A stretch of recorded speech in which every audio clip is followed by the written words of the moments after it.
Nguono makoro jalup jatend piny Kenya Rigathi Gachagua kwayo kuwuok kuom familia mane en jatend piny Kenya Uhuru Kenyatta ka koro sani koro wacho ni nguonena ni mago ne gin mana weche mag siasa mane wawacho mage maneno ka bet chal gi weche mag oula masani koro pongo moko kuom udi kaachiel koda peyni e boma ma Nairobi kae kaluwore kod koth mabende nochwe odiochieng' manyoro. Mago duto abro bedo kanono bang' mano twak mokwongo kod Cleophas Oloch. Koro mo jonga dhi bedo karango ni chal mar piny Kenya waranga ne wach madhi bedo komio pek ng'anyo mag lakteche kano donjo odiochieng' mar 10 kod 3 odiochieng' makiny otieko kanyo jumbe ariyo tinde nang'o nyaka sani e section mar thieth angan ka kod jaod bura mabende bete komiti mar od bura mochung' weche mag thieth pacho kae kaachiel koda ka jonon siasa waranga ne kama siasa koro ringo ka ochomo mago kod mathoth ikete mana kar kasa achiel nyaka sa ariyo ka wakelo ni chal mar piny Kenya kaeto bang'e chieng' tich ariyo ka tich ariyo wan gi chenro mar orako sa ariyo gi nus koromo kanyo sa adek to rumo mondo wadonji mbaka oromo ka wadhi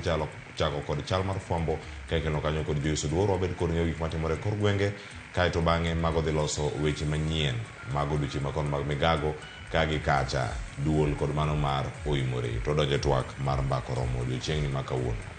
Okiny makawuonya koromga juang' e chendo mar mbaka oromo ng'en na masiche mago mag apaya mabende osebedo katimore kind thuolo ma osekalo kotenore bende gi chike manyien mabende koro keti mano mar gayo masiche makamagi adhi bedo gi jolony mawuok e NTSA adhi bedo gi derepe maribu nyamburko nyakoromga juang' mar mondo mi watwaga ne kaluwore kod chike mag apaya kanyakla kod masiche mag apaya hinya to kinde ni mabende koth chwe koro kuom thoro weche mabende wantiere godo in thuolo mar oronwa ote lai mago te machuok arede ka uchiel nono mbui mago mag Uganda moriwo Facebook, X, YouTube gi Citizen Digital iyudowa achiel kachiel.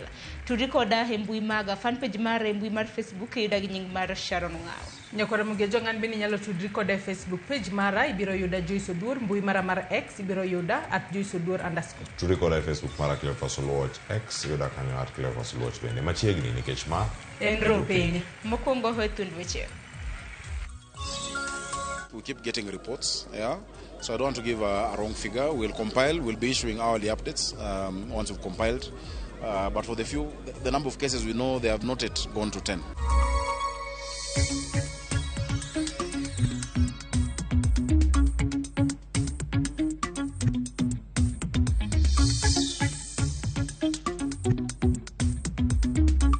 Baadhi ya wale enforcement officers ambao wanatakiwa kufanya vetting ya bar owners and operators ili wajue yule ambaye anafaa kuendelea ama yule ambaye anatakiwa comply, badala ya kufanya kazi hiyo wengi wao wamengeuza ile vetting kuwa chombo cha kuitisha ongo.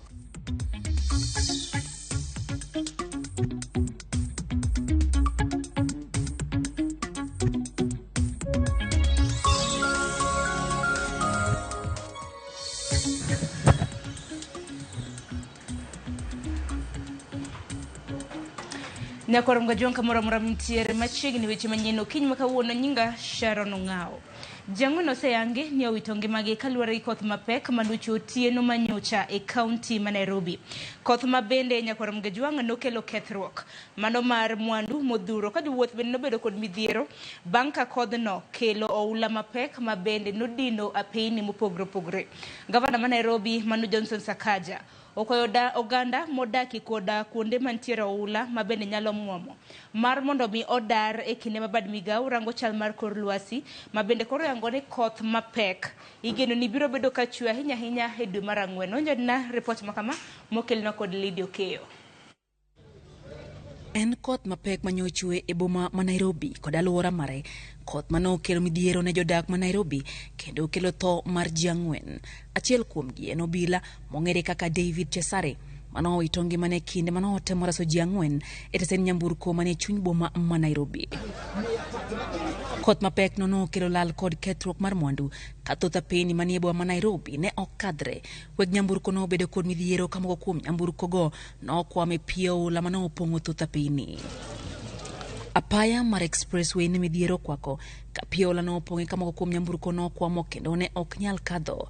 Apeyni moko manoyudo midhiero ne gin kaka apaya ma Jogoo, Bunyala, Baricho, Ojijo kod Peponi. No one dumps on the expressway. No one clogs it with that.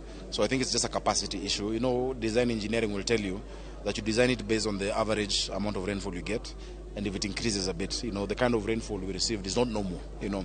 And so many times you will not spend billions on providing extra infrastructure for something that might happen once or twice a year, you know, while they're competing needs for those resources. Kambi mar karatasi products mantiere Mbakasi en achiel kuom kembe manoyudo midhiero kaola nomuomo moketho mwandu manengogi odhuro ka kambino nolor are nyoro kendo jotije maromo 300 nochuno mondo mi odog pacho. Our walls are gone. 3 sites have gone. There's a wall where we are standing at the far end, which is now open to the public. As there was attempted looting in the morning, but we called police who came in good time. We've got a wall neighboring on my left. One is a major safety issue for staff. It's also a risk for us because we're inviting looters with such a thing. Manager mar kambino Seotend County ma Nairobi kuom rem ya odundu matero pi e kinde ma koth mapek chwe kendo rem golo taka madino odundu go e bomano. We need the authorities to come in and take a decisive decision on this river, and the dumping of which is happening along the river needs to be dealt with.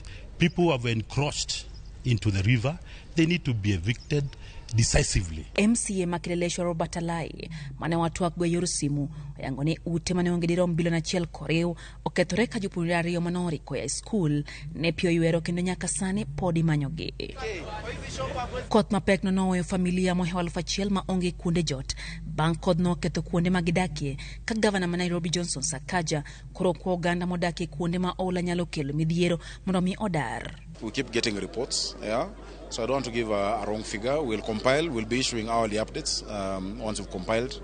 But for the number of cases we know, they have not yet gone to 10. Sakaja gomos ne familia moyudo midhiero kaluwore gi kodno komedo ni Tend County no oseketo kenge buora mar chalo kony ne jodak ma Nairobi manoyudo midhiero ka gitiyo kanyakla gi Red Cross kod bad migepe mamoko mag piny owacho e chalo kony ne oganda. Tumeongea na viongozi wa Nairobi, the leadership ya assembly, MCs wote wamepata ujumbe ambao pia wanapea leadership every ward ambao kuna issue tunaangalia priority, and so we'll be able to, because it's an emergency, lakini tuko na matumaini ya kwamba hii itakaa siku nyingi. Bad migao marango chal kolwasi owacho ni oganda obed kod ikruok makare kalore ni koth mapekno pod biro medo chwe ahinya tedwe marangwen. What we have observed that started during the weekend is going to continue. We expect a break on Thursday, and after the break on Friday we expect some parts to pick up again and to continue. We are expecting that it will last the season with the possibility of going into June for some parts of the country, especially the western parts, the central parts, but more distinctly over the coast.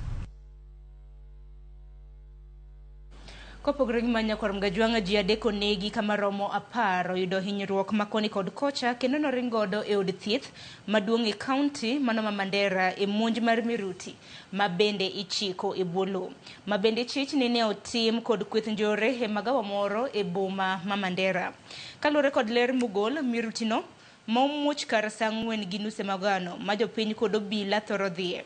Report mar obila hoyango ni joma nowito ngimagi oting'o obila achiel marapaya kod jopiny ariyo. Nondo sechaki kod apisa mani kod lony e weche Miruti mar yango kit Miruti no.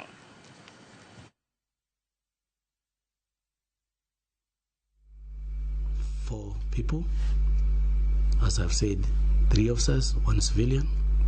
A female lady was working in that fish.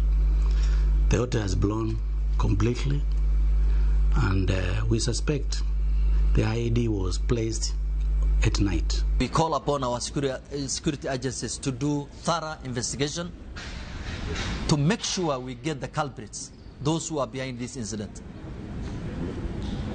Our people are peaceful, but few culprits, criminals are living within the society. Our town has been peaceful. Our security team has been doing a good job, but these cowardly actors just happen in this holy month of Ramadan, where we are supposed to be in worshiping Allah in peace, we really felt it, and inshallah we're going to do all our best to make sure that such incidents will not happen in collaboration with our security officers. Jonjore mago kuo jamni onego kendo hinyo ji ariyo kendo weyo gige hinyruok marach mano e kinde mag bende na gilago jamni e gweng' maparo mantiere county Masamburu. Jadbura Masamburu Pauline Lenguiris okoni maromo jonjore 300 ni omonjo ji e gweng' kendo weyo ka jodak ringo manyo kuonde resruok. Wachore ni jokuogego ne okwalo diek 200 kod dhok 50. Matimore ka e kaunti ma Baringo bende japuonj moro mapuonjo KMTC Machelo Mungot e kaunti Matiati oyudo hinyruok bang' ka jokue mag jamni ne ochiele gi magina okinyi manyoro e gweng' ma Munoen. Hapo Malaso Valley na wamepata watu ambaye walikuwa wanatayarisha kwenda kwa makanisa, wengine wako katika hali zao za kawaida, na walipiga risasi kila sehemu. Watu bandits zaidi ya 300 waliingia kwa community, walipiga watu risasi kiholela kila sehemu, sio watoto, sio wasee, sio wamama, wamepiga hata mali risasi. Na kutokana na hiyo incident tumepoteza vijana 2. Mali ya mbuzi 200 imeenda kwao, wamechukua pia ng'ombe 50. Sisi tuko na shida sana. Kila siku tu ni maiti tu ndio tunapata hapa. Natalalamika kama serikali wako hatuna usaidizi hata kidogo. Watu wanao wale tu.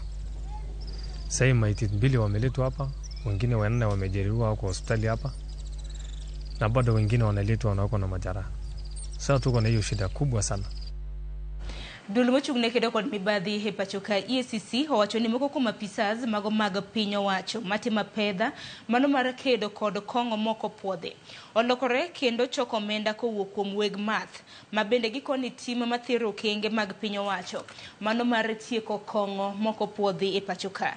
EACC koni thoth apisas matimo magi wuok e bede migepe kaka mag choko osuru KRA, duol mar KEBS, obila, telo mar nakada, kaachiel kod apisas mamoko mago mawuok e migao mar sirkal. EACC owacho magi e kinde ma jatend migao mar arita kwe Kithure Kindiki omako chung' ni onge dok chien e kedo kod kuong' moko puodhe. Ka nyaka sani oselor maloyo kuonde math mago mag kong'o mohe 18,000 ma bende chik oko puodho. George Bati nigi ler mathoth. E kinde ma jatend migao mar arita Kithure Kindiki omedo nyiso chung' ni piny owacho ok bidok chien e kedo kod kong'o ma chik oko puodho kendo ni apedha margi pod biro medo dhi nyime. About 95 suspects have been arrested and arraigned in court. We have also been able to seize about 40,000 liters of illicit and poisonous drinks. So that campaign is going on, and we've discussed how to upscale that war. Duol makedo kod mibadhi e pacho ka EACC oseyo moko kuom apisa mag piny owacho kuom loko apedha ne kong'o ma oko puodhi chumbu margi ka thothgi sani ka omenda kuom weg kuonde uso kong'o kendo weyogi mondo giti. Ugly head, face and the tail of corruption has found its way to the vetting exercise. Baadhi ya wale enforcement officers ambao wanatakiwa kufanya vetting ya bar owners and operators ili wajue yule ambaye anafaa kuendelea ama yule ambaye anatakiwa kucomply, badala ya kufanya kazi hiyo wengi wao wamengeuza ile vetting kuwa chombo cha kuitisha ongo. Kagiloso Kirinyaga, EACC okoni apisa ma orwako mibadhi e chenro mar piny owacho kedo kod kong'o ma oko puodhi oting'o apisa mag telo mochung' ne choko osuru KRA, obila, duol mang'iyo rang'eny mag mwandu ma itiyogo e pacho ka KEBS, nakada, apisa mag kaunti e kinde mamoko ka osiemgi ni ndalogi 40 koro chiegni rumo. Tume ya EACC inaendelea kumonitor ile exercise ambayo inafanywa na Mount Angels team. Ndani kuna KRA, kuna KEBS, nakada, county government na police. EACC will be taking action against any person who is found to be compromising and sabotaging the ongoing government efforts to eradicate illicit alcoholic drinks from our country. Magi timore kinde ma jatend migao Kithure Kindiki oyango ni apedha no osechako nyago lemo kanyaka sani maloyo kuonde math 6,500 manitiyo kod leses margi marach oselor. We have been able to shut down 6,500 premises which were operating with licenses, but contrary to the Alcoholic Drinks Control Act, which is national law and which is superior than the county laws by virtue of our constitution. Therefore, those licenses have been revoked for violating national law. Kindiki beno lero ni giseloro kuonde uso kongo mane tiyo ma onge kod lesen kaachiel kod kuonde nyuoyo kongo ma ok opodhi bende. We have also shut down 12,150 premises across the country which were operating without licenses from any authority.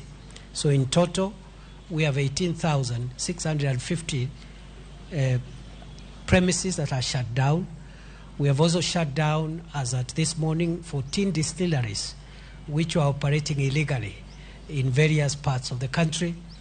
And we have also destroyed the infrastructure of those breweries to ensure that we destroy the production capability of manufacturing poisonous substances to the people of Kenya. Kaka yore no ni piny owacho tieko kongo machiko kopodho e pacho ka, migawo mar rito golo siem ne josiasa mondo kik rwak siasa e chenro no, ka gikoni onge ng'ata mibiro yiene tayo ohala mar kongo machiegni kod kuonde somo. George Bati, Ramogi TV. Nyakoro mgajon kopogore gi mano, ami weche motenre kod thieth. Jochiw thieth mantiere bwo riwruok mano mar Kenya Union of Clinical Officers bende gisano bogo riwore kod jowetegi mago mag KMPDO e ng'anyo chakre wuok tich mano mar chien tarik 3 mar dwe manyien.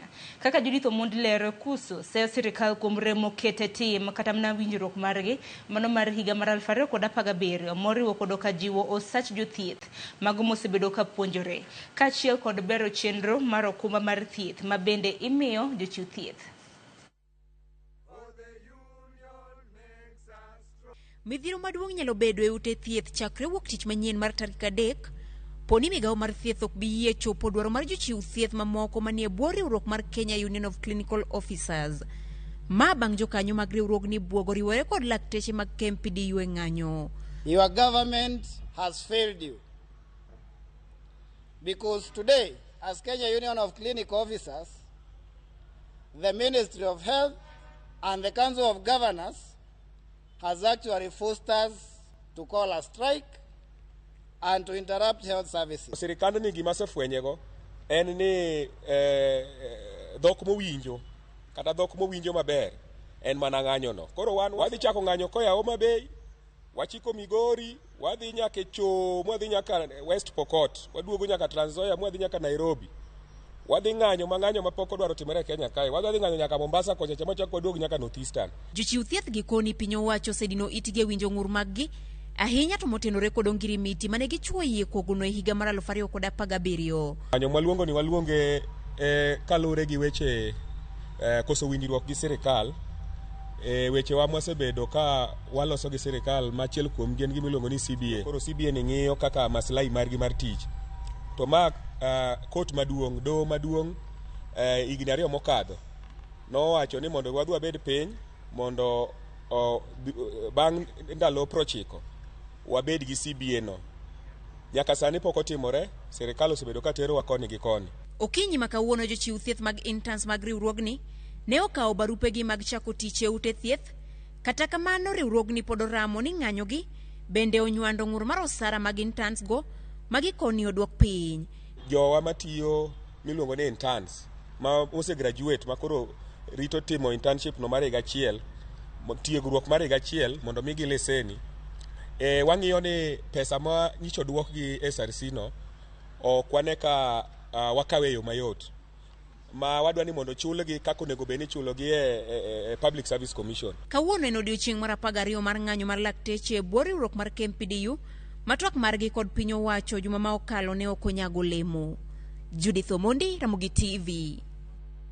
Kopogore gi mano, johera mag Raila Odinga penjo kama Ugai mano mar ODM Raila Odinga nitiere kod ginero mabendo timo ni mar poko nene apiaya kochakore chien tarik 18 mano mar dwe mokalo. Penjo madunya koro mga jwang'e ni dibed ni Odinga nie pinje mago maoko kendo seto mbulu ne lemo mar jakom AUC. Jafamaro mar siasa Walter Nyambaga nigi mathoth. Mana bang' yudo report mar NADCO mane ochwal nyime kod kamiti mar NADCO tarik 8 dwe mar 3 e kar seche mag odhiambo. Ma mane otimore mana tok thuolo machuok tok chopo e piny Rwanda, kendo bilo wach kod jatend piny Rwanda Paul Kagame. E jumbe ariyo bang'e, ogai mar ODM Raila Odinga wachore ni oselal e wang' johera mage kendo medo chwalo penjo kama jatelo no nitiere to kod gima otimo. En gi sani ok wang'eyo ni en kanye tang'o motimo. Nipa awinja ni o campaign ok wang'eyo campaign kanye to ji to wan kaka wan joge manyo wafuasi maka watu wanyalo campaign e nang'o. An jahera mar Raila Amolo Odinga o kata mana chama. An Raila no kende mahero. But gisechegi kata pok anene ana gi mor nikech ang'eyo ni Raila Amolo Odinga campaign oko mabiro jakoma mar Afrika. Moko kuom johera mage to wacho ni Odinga chal ka gima nie pinje ma oko kendo dunyo rekod setombulu. Wang'e maler nodwaro bedo jakom mar AU to gima ng'eyo ni sani to kwanene machiegni e Kenya ka waparo ni samoro nyaka be noringe piny mar Afrika mzima. Kalore kod kamiti matayo chenro mag kampen mar ogai mar Azimio la Umoja One Kenya Alliance Odinga, jatelo no chano timo limbe pinje mag Afrika kendo setombulu kuom jotelogo moting'o South Sudan kendo bilo wach kod jatend pinyno Salva Kiir e dwe mar Ang'wen. The chair of the AU is coming up. E dwe mar Ang'wen bende Odinga biro pore piny libamba mar Tanzania mar yudho ombulu mar Mama Samia Suluhu. Odinga bende biro ng'wano ng'wech nyaka piny Djibouti, Ethiopia. Eka dwe mar abich ogai mar ODM biro lwenyo ndege nyaka pinje mag Zimbabwe, Malawi, Angola, Zambia, Botswana kendo lombo jotelo mag pinjego. To pok oyangore ka Odinga biro dhi e pinyno mar South Africa kalure kod yiero mochan tarik 29 dwe mar abich e pinyno. Jatend piny William Ruto ma bende siro chenrono bende biro chano wuoth kod Odinga e pinje kaka Ghana tarik 2 nyaka tarik 3 e dwe mar Ang'wen kendo chopo e pinyno mar Egypt tarik 15 nyaka tarik 16 e dwe mar Ang'wen. Ruto bende biro chopo e pinyno mar Zimbabwe tarik 27 nyaka tarik 28 e dwe mar Ang'wen igane e chenro mar setombulu ne Odinga. Walter Nyambaga, Ramogi TV, Nairobi. Kopogore gi mano, moko kuom jotelo mago mag ODM e gwenge mag Nyanza odhi nyime gi goyo debe ne jatend kweth manuki od bura mano Opiyo Wandayi kaka jal ma oromore gi kao kar telo mano mar Raila Odinga kapo ne yudo lemo mar jakoma mano mar tend riwruoge mago mag pinje Afrika AUC. Ka giloso e gwenge ma Ugunja, jod bura go kotelnegi kod Jared Okelo mano Manyando kaachiel kod Samuel Atandi ma Alego Usonga onyiso yie magin go kuom Wandayi gi tayo oganda e pacho kae. ODM and National Party chakore Mombasa nyaka Malaba. Kapo nini tiere region man tiere dhano maluwo ODM atamalo 100 en Kaluoka. Omiyo ka jakom wuok to nitiere wach moro manyalo bet ni ng'ato mako. Jaluo ema mako kanyo. Jomar bedo deputy omed bedo deputy. Akia ni kanyo winjore maber. Okwabika Atandi ni dhi manyo certificate ne Mombasa. Okwabika Wandayi ni dhi manyo certificate ne Kakamega. Certificate ne mopogo waka ochiwo kako jachiwo cha. Koda racha. Omiyo Opiyo Wandayi anabiro gi duond Kisumo te kantie ja Kisumo mapingo mano ok ja ODM. Wan kodi joman rem security party gin jo oganda majiruo. Mani adiera matiyo. Omiyo wan gima wa insist mo wacho ni ODM party nigi members mang'eny from across the country. To jatend ODM nyaka bed anyuola mar jaluo manya wacho ni ng'ama jaluo marakwar marateng'. Ima bedo jatend ODM. Nyakoram Gajwang jachungolo Joseph Mwenda mong'ere gi nying mar DJ Joe Mfalme en achiel kuom achije ma ochwale doho mano ma Kibra odiochieng' manyoro ka itudogi gi ketho mano mar monjo kendo kelo tho mar obila mar okwach kich mong'ere kaka Felix Keliana.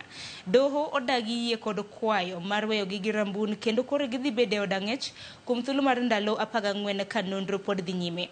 Achijego oriwo bende obila moko 2. Motelo jomak bura ne dwaro ni geng'negi kuom thuolo mar ndalo 21 to kata kamano doho ne ok oyie kod kwayo makamano.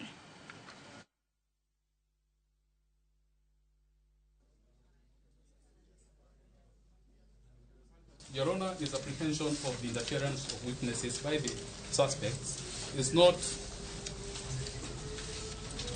something that is just come up with court. That is not supported by evidence. Some of the suspects before the court are police officers. So the deceased was aggressive at some of the respondents, and Hadija intervened. This is the police officer. Hadija is the 5th respondent.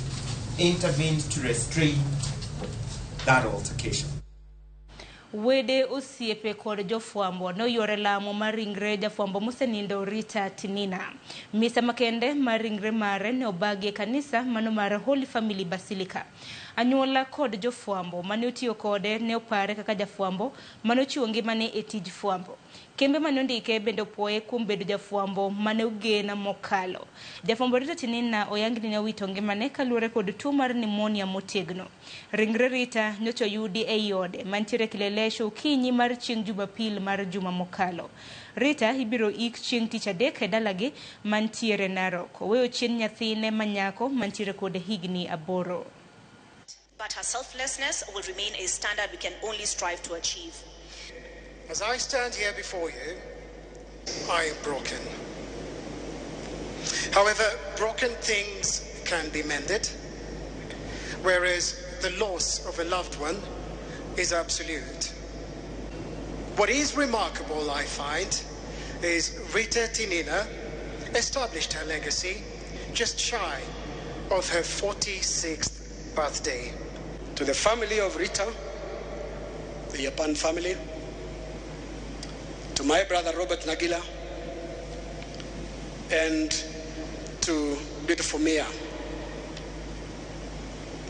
we share your pain and stand with you. We acknowledge today that no words that we speak today will be adequate to take away your grief.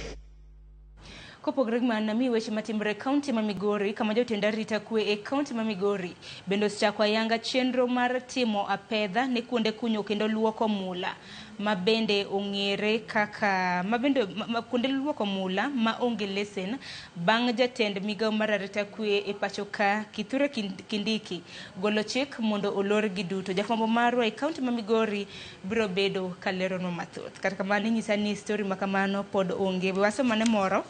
Obila e county ma Mombasa nyakwarum Jwang ojuko nyasore maningone romo shillings $1.75 ma oting kowuok e county ma Siaya gi gari moro matingo osike. Nyasore no mane gin rolls 3,500 ne ichan chwale gwenge mopogore e county ma Mombasa magin ka achiel kod Mushomoroni kod Ganjoni. Eto gi jofwamb weche jalup commissioner Mamvita Ronald Muyawi okoni nyasore no ne obo maber kendo jago mane ore ne oriambo ni ne en rech motuo. Jatend obila e od bura Mamvita Maxwell Agoro koni gibiro dhi nyime kod timo apedha. Misokoto 100. Kwa hivyo kwa ujumla hii misokoto vile tunavyoona na ni misokoto kubwa yote kwa ujumla ni 3,500. Na tunaona kwamba mahali imetoka ili kusafirishwa kuletwa Mombasa imetoka katika kaunti ya Siaya. Imeletwa kutoka kaunti ya Siaya imefikishwa hapa Mombasa, na vile sote tunaona ni kwamba hii yote ilikuwa inalenga vijana wetu hapa Mombasa. Na unaona mzigo kama huu ulikuwa unasafirishwa kwa kwamba ni samaki aliyekaushwa. Operation inafanywa kila siku kila wakati, na zile vifurushi ambayo tumezinasa zote tumeziweka, watu wamefikishwa kotini na hatujalala, tunaendelea na hiyo kazi vilivyo. Records ziko na kila mali tumeshika doria. Dakika ni pradek tok sa pagaro marokinyi gikanyo ben makele giko mar weche manyien okinyi makawuono. Chendo podi e lach ni mar sani adhi bedo kaka oyo matin nyawada Joyce Odoro osekre makare mano mar kelo ni nonro mar gazet. Warad kanyo e twak e chendo mar mbaka rom kanyo sa 3 marokinyi. Nyinga Sharon Ongao.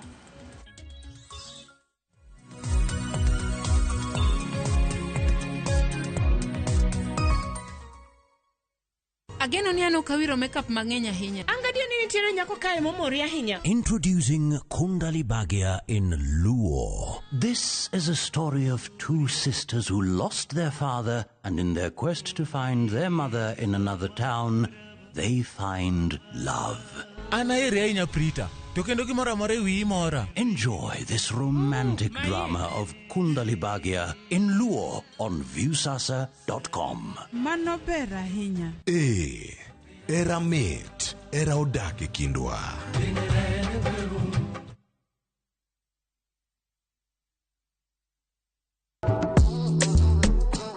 Riuri kodwa gawa pako teko mar thum. Mar jiwo, tingo kod riwo ji. Pado manyien en kama ichope mondo ing'e thumbe manyien pachoka. Mamiyo ji thuolo mar winjo duol kod weche mopogore.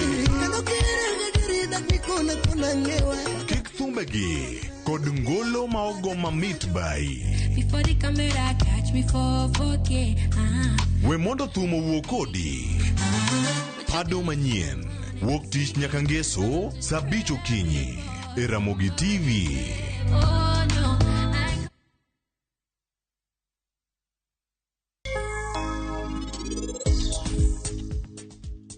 Kes ni adan ndiko ne Sarabjit Singil gi jaode. Hello mama, amrito nyathina. Donge an nakweri wachni ni kik ikaw tigo mantie udu. Dayo motino no pado lovely maracha ahinya. Ere kinyalo wacho wach machal kamano? E nyima kai. Ere kaka kinyalo wacho wach maracha ahinya komer kamano? En ng'ano momi thuolo no? En ang'o ma initimo Viki? Ni wuonda. Ang'o momiyo in ni wuonda Vikram?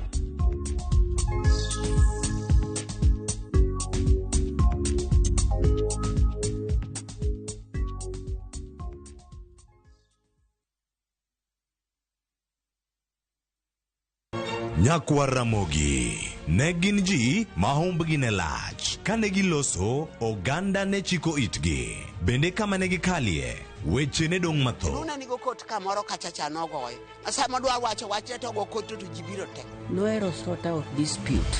Kata kamano, oganda osepenjo ni gin kanye. To gitimo ang'o? To mosenindo, anyuola gi paro gi nade? Higni mosekalo ne gin jok ma ideo, to kata mana sigand gi bende ne wuoro. Gisani awuok oko mar manyogi kata mana anyuola margi mondo wami mathoth kama gintiere to kod gino magitimo. Riuri kod Walter Nyambaga ka okelo ni chenro mar gin kanye. Tich Ang'wen saa 3 otieno. Kik bai.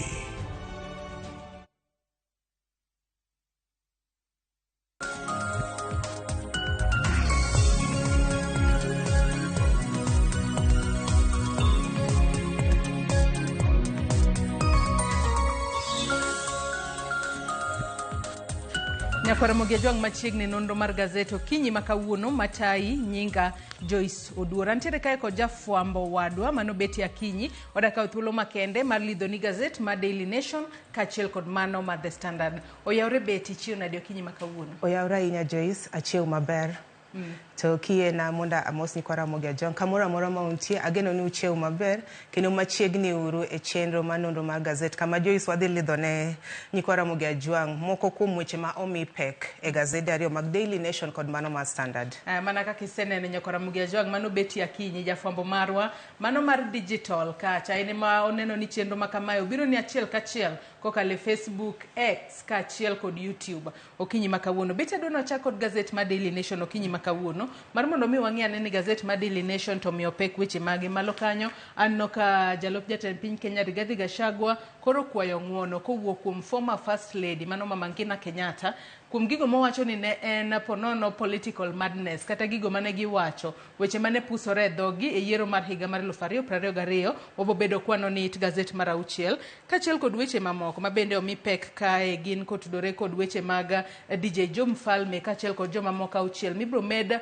atwege dinne gete sendo bila kuom dala 14 kitimo nonro kitudo gi kod neka wantiere kod achied nade manyaka sani koro kwako mano duol machoko usuru e pacho kae KRA kanyaka sani koro wach ka ni jobs dispute that may cripple KRA kalon ni doho no chungo gi mar mondo mi giket kare weche mag ndiko oganda dhoudi mopogore opogore tich eka gidhi mbele kod chenro mar ndiko ji weche makamage timore kinde mantiere jomonego bed ni retire to gintiere kod nok mar jotije. Nitiere weche mag midhiero mag oula mabende adwa ni wachak godo it gazet mar adek mano mar gazedni mar Daily Nation beti. Wang'e ni koth mapek nochwe pacho kae mano chieng' Jumapil. Gino mano kelo masira mathoth ahinya e pacho kae beti. Joyce hapa ni chieng' Jumapil otieno ma Jumapil nwaneno ka koth nochwe maduong' ahinya to molo e boma ma Nairobi kae ndito nwaneno ni nitie thoth chenro ma norochore kanyo endo king'iyo ka moko kuom apeini magwa nodhimo koth odino moko kuom apeini magwa koro joma nyocha tiyoga apeini go nyocha koro noyudo midhiero kaluwore kod nikech koro thoth geche nok nyakalo moko kuom apeini go kendo kwang'iyo nitie jomoko ma kodno bende nodhimo donje utegi ma norocho chenro mopogre opogre ka moko kuom udigo iwacho ni koro pi nopong'o matamre gi nono Joyce to kendo kwang'iyo nitie moko kuom kembe mabende pigno nodhimo donjo kuonde kande to moloyo wayudo ni kaluwore kod midhiero mar koth manyocha ochwe chieng' Jumapil no wayudo ni dhano kata ji 7 nyowito ngimagi kaluwore kod wach ma koth maduong' manochwe boma ma Nairobi. Koro Joyce hapa ni masani midhiero makoro jopiny onego beni oikore e yo makare kata kwang'iyo miluongo ni Ted County ma Nairobi bende onego beni oketo okenge makare mar ng'iyo ni to ere kaka wanyalo wacho ni ere kaka ginyalo address weche mag koth makoro sani muomo moko kuom udi gin ang'o ma giketo wan gi teams miluongo ni mang'iyo chenro mag disaster management giikore machal nade Joyce ang'o miyo kinde ka kinde ma wayudo ka koth ochwe to wayudo ni nyaka ji lal ngimagi e yo makamano koro Joyce hapa ni gima Ted County government ma Nairobi onego beni keto maino margi kendo ng'iyo ni moko kuom apeini magwa ere kaka wanyalo ywero pi makoro nyocha kata ywero odundu makoro nyocha wanyalo wacho ni nyocha odinore kaluwore kod taka ma ponono nyocha odonjo e odundu go Joyce. Ato mana kwang'iyo kata picha ma oket kae gin picha mar nyidendi 2 ka koro giyoro pi. Kwanyalo mana dhi it gazet mar adek mano mar gazedni mar Daily Nation mar mondo mi wameda ne ng'iyo moko kuom pichni mabende ne obedo e kinde ma koth mapek nochwe pacho kae nyaka sani koro iwacho ni ponono wito yugi ahinya kuonde ma pi onego bed ni kale ema koro iseyo kotudore kod oula ma koro nomuomo udi mopogore opogore kata elni mopogore opogore e boma ma Nairobi kae mano otieno manyoro kata machieng' Jumapil. Kwanyalo mana ng'iyo nyaka sani mana kaka isewacho ni ji 7 nowito ngimagi. Kwang'iyo kata picha mantiere kae mae chalo kar ohala en kuma pi nopong'o kendo aneno ka jagono otemo matek mar mondo mi ong'iane kaka pigno nyalo wuoko. Kwang'iyo piny kae nitiere picha moro kae mabendo mako wang'a beti en mar lori moro kae lori makamano okalo pi to nitiere miyo moro kae nyaka sani neno kuma pi ochopo ne beti picha mochopo e kore Joyce waneno ni ochal ng'ama koko ng'i maber to pigni odhi nyime i pigni nyalo ywere Joyce to mapa ni koro wach malich ahinya ni nitie kaka koro ngima ji bende koro ni e yora wanyalo wacho ni ngima ji ni kam ni e yora ndaki kaluwore kod pi makoro chwe kod koth makoro chwe e boma ma Nairobi ni kod kuonde mopogre opogre Joyce to aneno e picha machielo kumiwacho ni nitie jatich moro mane tiyo tich moro nyoro wayudo ni nitie kembe mopogre opogre manowuok oko ka wacho ni moko kuom chenro magi orochore kaluwore koro pi nomuomo ma moko omuko nyaka mwaluongo ni chiel mag kembego to gima waneno kano gima nyogi wacho ni otimore nitie jomoko ma bende nochopo kachacha mar kwalo moko kuom mwandu mantie ei kembe ka jomaundu koro biro kanyo gin giwuondore ni pono gibiro konyo to gibiro mana kwelo wanyalo mana medo jiwo ji ni kalore ni sani koth chwe ji obeda kicha kineno ka nitiere ndara mopong' ng'ato kik muomre kata kik hedhre ni odwa kalo kanyo kalore ni mage makelo masiche mopogore opogore pono kin jariembo kiyuda paya ma bende pi opong'o ber ma kiyiengo nyamburko mari kata geng'a paya kanyo irito monde pi kosedok chien ema kore dhi mane manyalo konyo mar mondo mi ng'ata kendo kik wit ngimane kaluwore koda koth manyaka sani koro wach ni pod ibiro medo chwe pacho kae kendo ang'eno wabiro bedo koyudo lipot kowuok kuom bad migawo makoro chal mar kor lwasi. Adona dogi it gazet mar 2 mano mar gazedni mar Daily Nation okinyi makawuono kotudore koda misa mar alam ne ringre jafwambo mosenindo Rita Tinena mabende notimore odiochieng' manyoro e kanisa mar Holy Family Basilica mano bore Nairobi kae. Nyaka sani koro wach ni jogo mano tiyo godo osiepe ne ochwalo ote maggi mag kuyo kachiel kod lete mesa makamano ka giparo Rita Tinina kaka jal mano hero tich e yo makare kendo no jaratero e yor tich. Beti. Hapa ni Joyce, nyoro ne waneno ka thoth jofwambo ne ochopo e alam ne ringre mar Rita Tinina mabende ne jafwambo marahuma pacho kaendi, to ne waneno ka thoth jofwambo opare e yo makare. Jomoko wacho ne en jalno mane ong'e tije kendo ne en gi lony mararieya e weche mag fwambo gi, to jomoko bende nopake, nomiye puoch gi pak kuom kido ma nosebedo ka otayo godo tije e yor fwambo ni. Koro hapa ni Joyce, e kinde masani wakwayo mana hocho ne familia mar mosenindo Rita Tinina ni mondo Ruoth Nyasaye omigi hocho makende nikech Tinina owe lal maduong' ahinya. To en lal maduong' ne jofwambo, wan jofwambo ma wane paw fwambo ni, en lal maduong' ne nyaka anyuola mare. Koro wakwayo mana ni Nyasaye oket chunye kamokwe to mondo omed jiwo anyuola ne kendo omigi hocho makare. Iwacho kanyo makare ibiro bed ka ikete e kar yweyo mare mogik odiochieng' makiny mano e dalagi mayudore e kaunti ma Narok. Nyasaye mar mondo mi oket chunye kamoko. Adwa dhi mana mapiyo piyo e it gazet mar 4 mano mar gazet ni ma Daily Nation. Mano nyaka sani wacho ni ponono midhiero manyalo kwako duola machoko usuru e pacho kae KRA. Nyaka sani kalure kod gazet ni ma Nation giwacho ni nitiere commissioners 4 kachiel kod jolup commissioners 17 kachiel kod senior managers 26 ma ponono orak margi biro bedo ka rumo machiegni. To rak makamano koserumo ponono kalure ni onge jomoko makoro yiene KRA mar ndike tich kapok giketo kare weche mag ethnic diversity, to okonego bed ni gindiko jomora ng'ata tich. Nyaka sani koro commissioners go kachiel kod senior managers kosewuok e tich, KRA biro dong kod bugo maduong' ma ponono nyalo thiro chenro mag choko usuru e pacho kae. Beti. Hapa ni doho nyocha kaluore kod ng'eto mane doho golo kaluore kod kepo mag wanyalo wacho ni jotije kata Kenya Revenue Assistance. Ne waneno ka doho no yango ni nitie kaka KRA nodwa nindo ahinya e dhoudi mokariyo mano ma Kikuyu kod Kalenjin. Iwacho ni jogo mane okaw ne tijno thothgi nowuok e dhoudi ariyogo, to hapa ni koro kaluore gi mano doho nodhi ochungo chenro mora mag ndiko jotije e bad migawo ma KRA no, kowacho ni nyaka bad migawo no ket e yo makare weche mag wanyalo wacho ni weche mag nyaka ging'i weche mag akwede mag dhoudi, ging'i kaka ginyalo ndiko ji e yo makare e bad migawo no. Koro hapa ni nyaka sani twaneno ka nitie jogo ma orak mar girumo. Joyce, waneno ka nitie commissioners ma bende orak mar girumo, to inyiso ni mbele kanyo endo wadhi bedo gi shortage kata fuok maduong' dhi neno nikech koro bad migawo no wacho ni nitie manager maromo 50 monego be ni dhi e rutaya, to ka jogi odhi e rutaya to nitie fuok madhi neno maduong' kanyo endo kaluore ni koro okoyienegi mar ndiko ng'ata e tich. Koro kwasomo sigana ni maleo to wayudo ni bad migawo no bende koro osechopo e doho mar appeal kama koro gitemo mondo gine ka ponono inyalo chung ng'eto manochiw kod doho no mondo oyienegi mondo gindik e tich jomoko makoro biro konyogi e tayo chenro machoko usuru pacho kaendi. Koro warito mar neno kata gin bende girito mar neno to dhi bedo nang'o, doho dhiye kod kwayo margi koso pod doho dhi chung kod doho manochiwo ng'eto mani onge ndiko e tich. Nyaka uketi okenge makare mar neno ni kaponono ni undiko jopiny e tich to nyaka koro ung'i dhoudi 42 ma pacho kaendi. Joyce.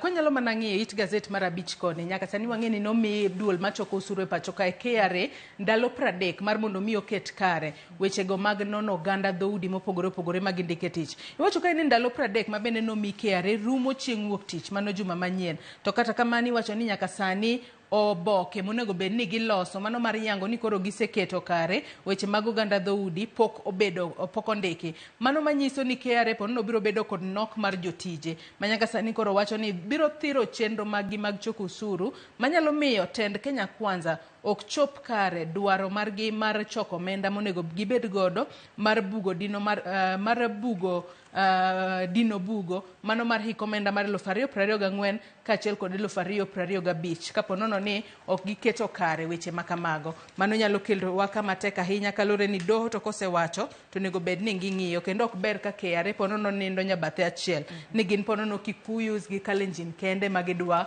mar mondo mi gindike tich. En gima rach ahinya. Adona dhi it gazet mar 6 mano mar gazet ni ma Daily Nation. Jalup jatend piny Kenya Rigathi Gachagua obolore okwa ng'uono wacho ni gigo manwa wacho ne gin mana weche mag campaign ponono ni wanyalo wacho ni ne gibayo dhogi kata ne giwuoyo marach kata yamo ne yela dhogi ka ok giparo kata kamano koro obolore okwayo Mama Ngina Kenyatta ng'uono kuom gigo duto mane giwacho kinde campaigns. Awani jalup jatend piny mano Rigathi Gachagua otimo gima kare mar kwayo ng'uono kata kwayo werruok kuom Mama Ngina Kenyatta kaluwore kod weche mane giwacho e kinde mane gitayo campaigns mag Kenya Kwanza.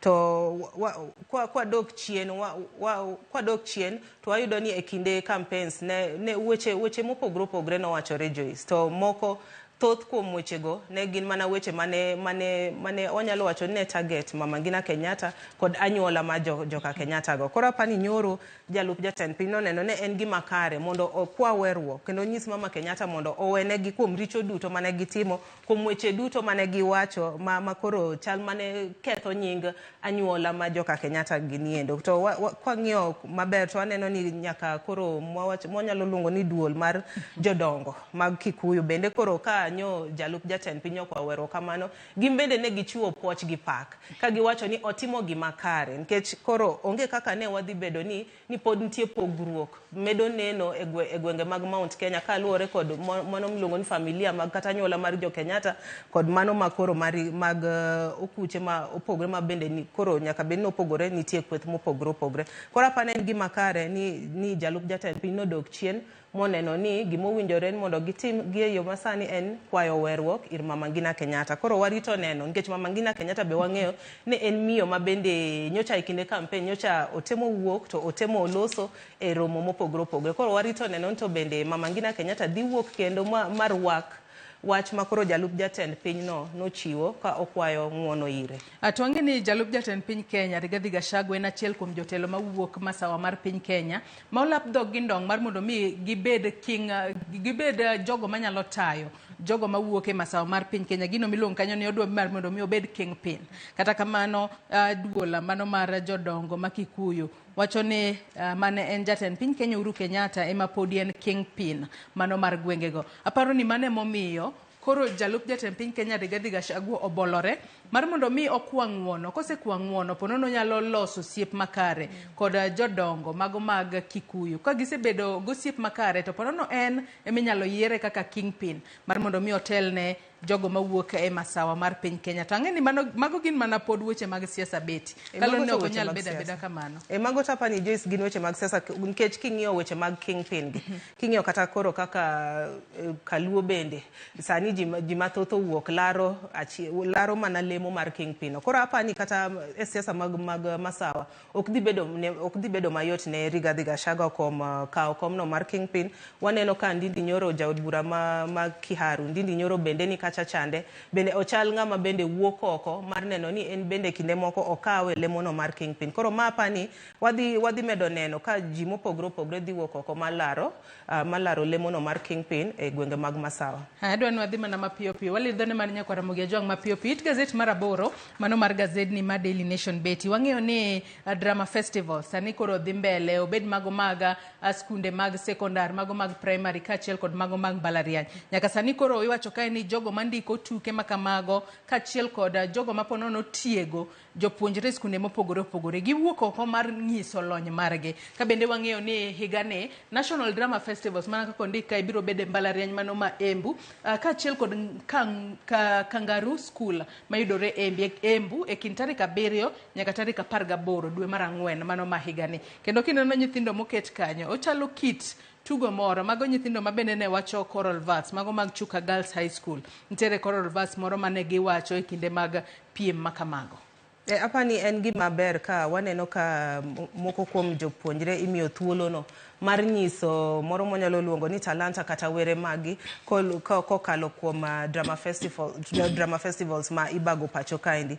Koro apani odhi bedo piem matek ma iye tek ahinya nikech kaendi e kuma thoth sikunde mago mag sekondar kod mago mag primary dwa nyiso lony margi e weche mag golo sigana kata tuke mopogre opogre kata moko ma wanyalo wacho ni wende bende mag music festivals bende. Apani koro mae wadhi neno mbele kaendi ka moko kuom nitie sikunde ma koro Joyce kochopo e giko to wadhi neno ni ng'ano madhi bedo thuon madhi kawo kata moro mwanyalo wacho ni loch mag tuke gi kata miluongo ni drama festivals gi Joyce. Adwa ni watie kod it gazet mogik mano mar gazet ni ma Daily Nation. Nitiere weche ma bende nomako wang'a kanyo. Wang'eyo ni nyaka sai koro nitiere ogai manyien mano mar bad migawo mar doho mano Winfrida Boyani Mokaya. Nyaka sani koro wacho ni en gino mobo bedo kokete maino mare. Wach ka ni Mokaya focus on cash as she takes reign at the judiciary. Weche mopogore opogore makoro dwa timo kata modwa keto kare e kinde makoro kawo kara Ann Amadi ma bende nopong'o lemo makamano kuom thuolo mar higni 5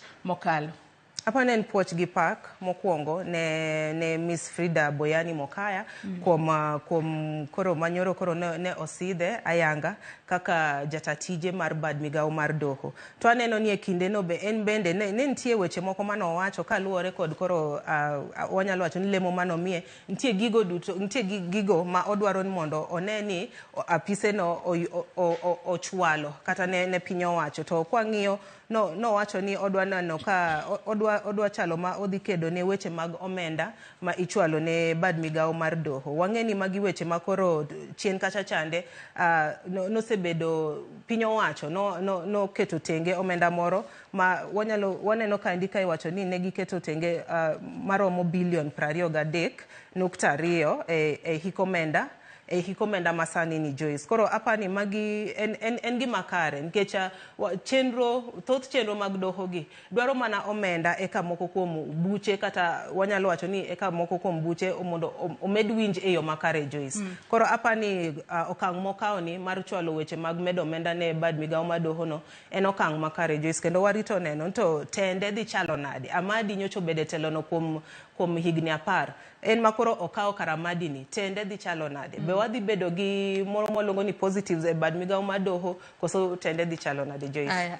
Piny kanyo bende nitiere sigana moro momako wang'a kwatieko nono gazet ma Daily Nation okinyi makawuono beti. Nyaka sani koro iwacho kae ni Kenya's happiness ranking drops for first time in 5 years. Matende ni kiwango mar ji momore pacho kae odok piny. Iwacho ni ma en kaluwore kod annual World Happiness Report mano ma higa mar 2024 manyaka sani koro wacho ni Kenya en number 114 out of 143. To mano bingeni wadok piny last year mano higa mar 2023 ne wan number 111.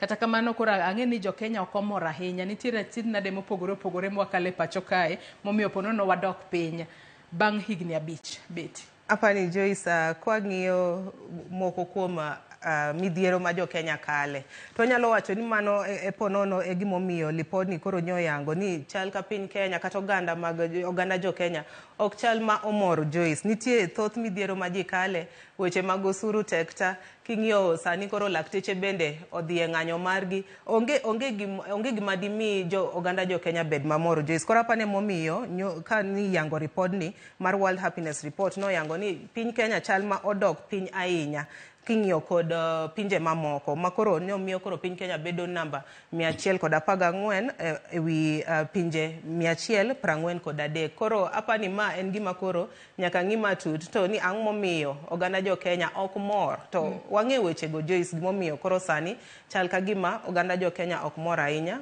gi chenro mopogore opogore ma piny owacho bende tayo. To kwang'iyo gwengewa mago mag wanyalo wacho ni Afrika kata Afrika ma ugwe wacho kai ni Kenya otelo ne pinje kaka mano Uganda, Tanzania, Ethiopia, Egypt kachiel kod Zambia mabiro namba 117, 131, 130, 127, 134. Matende ni wan ok wamor to nitiere pinje moko mor moloyo wa. Kata kamano mano nonro mabende timo higa ka higa mar nono kiwango mar kaka pinje omore pacho. Kadono ng'iane machinglo ma gazet ni ma Daily Nation bende oketo kinyi makawuono gin weche motudore kod Finance Act mano mar higa mar 2023 waneno pichni mag jogo sura makamaga paro ni chalo joma wang'eyo beti. Mantie konie hapa ni ma en jakom mar komiti no mochung'ne weche mag budget mano ochal Ndindi Nyoro ka hapa no otingo wanyalo wacho ni magi chike matayo weche mag omenda Finance Act 2023 to chal ka gima weche gi ture ahinya hapa ni koro chal ka gima koro weche nikech nyocha gisekalo chik omenda ni koro sani gidhi gifwenyo kara gino manyocha gikalo e od bura kendo koro sani ni gi pek moloyo ogin gigo maginyalo wanyalo wacho ogin gigo maginyalo keto e tim kwang'yo kata weche mag choko osuru okosebedo mayot ne gin to kwang'yo bathe kocha pod en mana jakom mar komiti na achiel ka koro hapa ni kono to kendo nitie kaka obuonjo ka okawo chik mar omenda no ko otemo dhanjo e wi od bura koro nyaka beni nitie kaka weche ok beyo e od bura kendo gi oko koni Joyce. Wanyalo wacho ni kae no mor kato koro kuyo tango lokre ka koro wacho ni KRA go easy matendo nono ni koro mana jopiny kende mainyore pono gin bende osigo mar chulo usuru gin bende inyogi kaka jod bura nyaka Ramogi jong bende nyalo ng'iyo machinglo makamano mar mondo mi gimbe ginyiswa ni to gi parango kotudore kod machinglo makamano adonwa dhi gazet mar The Standard mar mondo mi bende wanona ne mana mapiyo gazet mar The Standard okinyi makawuono The Standard bendo menyo weche mopogore pacho kae wabo bedo kwang'iyo mokwongo magin ne gimenyo kanyo en kotudore kod kaka Gachagua walks back on Kenyatta's attacks kako kwayo ng'uono kowuok kuoma mano Mama Ngina Kenyatta kotudore kod weche mopogore mane giwache pacho kae kopogore kod mano nitiere weche moko kwanyalo mana sudo malo kae matin beti nitiere weche moko wacha kod wach makoro wach kae ni High Court throws out Njeri's 17 billion DSL case ang'eni ma en wach mabende ne okwako piny Kenya kinde mokalo chien kata kamano nyalo wacho ni nyaka sani koro ok owinjre ahinya to en wach ma pod ang'eni biro bed ka inono mano kotudore kod mano mar bilion 17 manyaka sani kalure kod doho iwacho ni ne ok ochopo e pacho kae beti hapa ni chien kanyo no aneno ka ja ohala Anjeri ne olieko wach moro ni nitie kaka momoro nogo e dho wath ma Mombasa to nitie kaka nowuok oko mar wacho ni mono ne en mare Joyce koro nyocha nwaneno ka ochopo nyaka e nyim od bura ka itemo dadhoge kotenore kod weche mar mo manogo e dho wath ma Mombasa ni to aneno ka nyoro koro doho no owito oko bura no kowacho ka doho nyiso temo wacho ni onge ogine ka ponono ni nitie mo moro manogo e dho wath ma Mombasa to ginyise kendo ni ginyise en kachiel kod ji mamoko mabende nochwalo burano kanyo mabende ne nochwalo burano kanyo miluongo ni defendants mane ponono ne laro mo mane ogo e dho wath ma Mombasa no ka giwacho ni chal ni mo moro nogowo to mono nen mare waneno ka jatend migawo mano mochung'ne weche mag teko kod modhi mano Davis Chirchir be nochopo kacha chamo dadhoge koro sani waneno ka weche go bende nodhi ma chal ka gima ne gilal to koro sani doho nochako chero wach ni ka wacho ni onge bura ei wach ni Joyce koro hapa ni magi ma pod wadhi temo nono kata wadhi temo luon to koro makoro doho se yango ni onge bura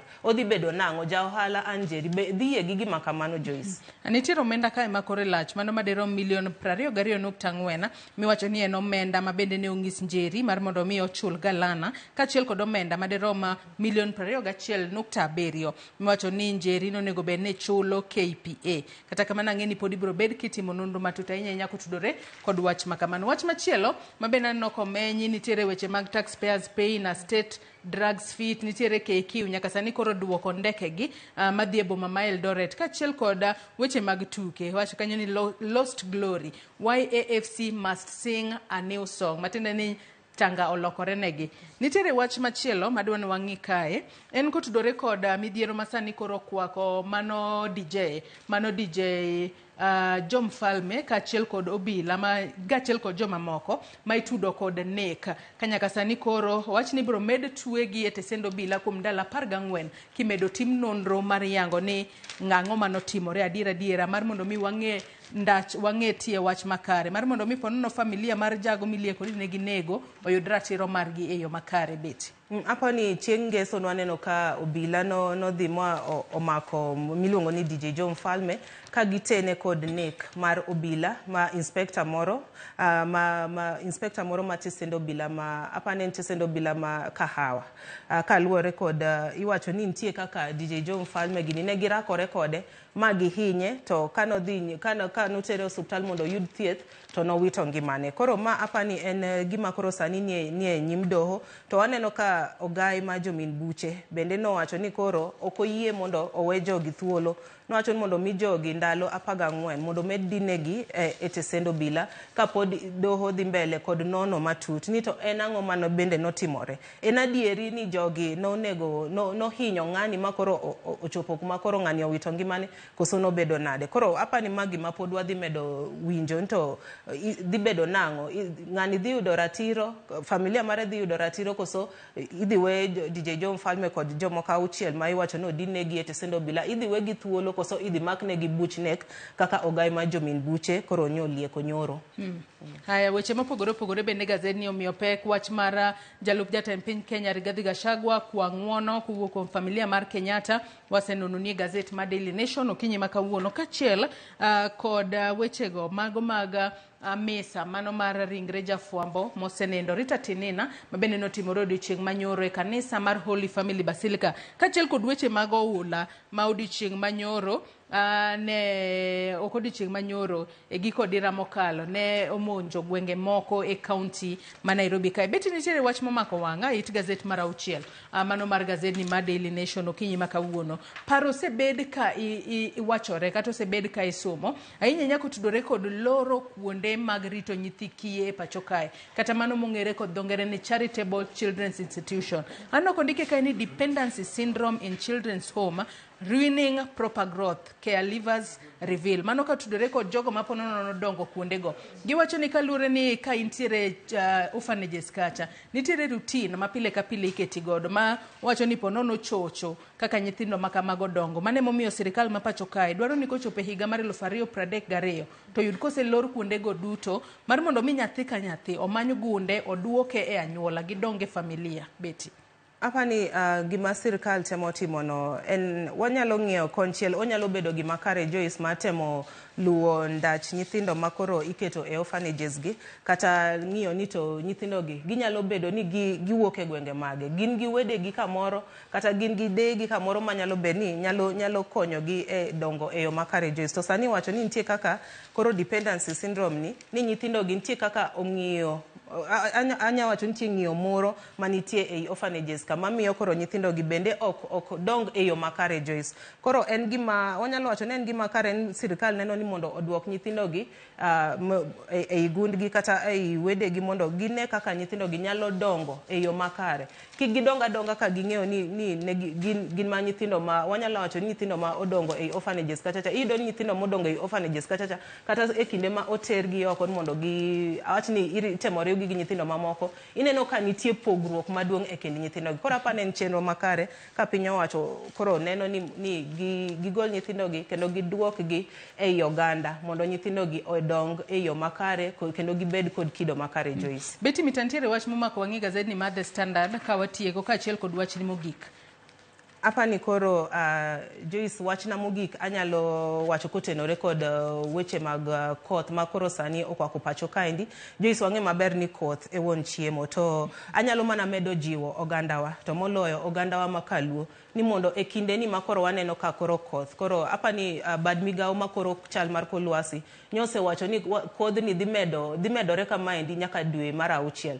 Koro amedo mana jiwo ogandawa mondo wane ni wachope puothewa wakomo mana ni nitie chochni makoro nyowuok ni nitie fertilizer Joyce mabende koro gin fertilizer moko ma wanyalo wacho ni bandia. Koro tami nono to koro e kinde mabende wajiwo jopur mondo dhi okom to fertilizer gi bende nyaka giti godo e komo ni dhi chalo nade nikech chal ka gima japur dhi lalo fertilizer to kendo kokomo to chal ka gima odhi lalo cham e puodho. Koro apani anyalo mana jiwo sirikal bende mondo ne kaka ginyalo kedo koda chudhe makoro sani okwako sector no mar fertilizer kod job lek makoro sani chal ka gima nitie kaka gitemo gwenyo jopur to mak mana ne ogandawa meduru puro mondo dechwa anyalo wacho mondo dechwa kochopo mbele kuchocho to wane ni opong kod cham Joyce mondo kik waywa goche mag kech e ndalo mabiro mbele kae.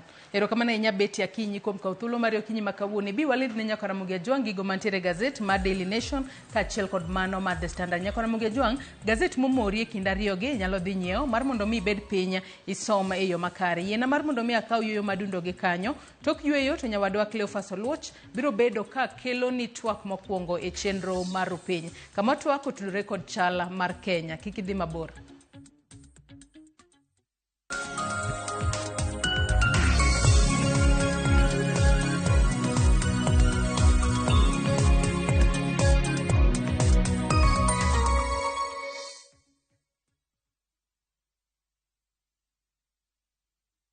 No money? No problem. Travel now, lipa later. Na View Travel. Masai Mara or Amboseli, 3 days from 14,500. Savo, 3 days from 22,000. Mombasa or Diani, 3 days from 16,500. Malindi or Watamu from 25,500. Dubai, 5 days from $650. India, 6 days from $830. Thailand, 5 days from $1,190. Santorini or Mauritius, 5 days from $1,160. Maldives, 5 days from $1,799. Bali, 5 days from $2,000. View Travel. Dream. Explore. Discover.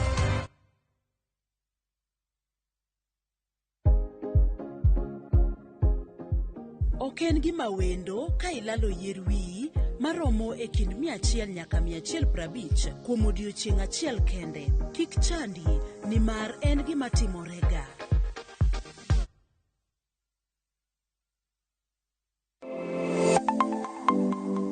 Chenro ka chenro en wuoth makende kama jopiny nyiso kit pok mopogore opogore. Fundi watch software developer. Gibedo gi lek mar timo duto mondo ginyis chia margi. Okoyot kiterori kendi gi passion no ibro nyalo. Rom gi jogo moseloko pok margi obedo kaka yuto margi mapile ka pile. Ma olos ki rabolo be. Iye ka en raffia grass to ko ka en rabolo. Tudri kodwa ka wamenyo kit pokgi kendo wanyiso kaka ng'ato ka ng'ato nyalo loko pok omiye yuto. Talanta mar ng'ato ng'eyo pogore but mare ma Nyasaye omiyi nyaka itigo maber. Magi duto iyudo mana e chenro mar pok opogore. Kwanza duoko ni RamogiTV erokamano miyo aneno pogruok. Chieng' tich ang'wen ka tich ang'wen saa 2 okinyi mana e RamogiTV.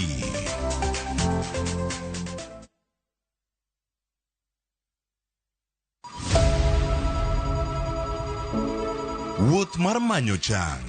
Wawuoth e piny mar thieth kokalo e wang' jogo mosedake. Thieth sani nitie Kenya ka, dakteche nitie, masinde nigo mwanyalo thiedhi michangi. Kata ibed jachiw thieth, kata mana jalno madwa ng'eyo gik matimore e sekta mar thieth.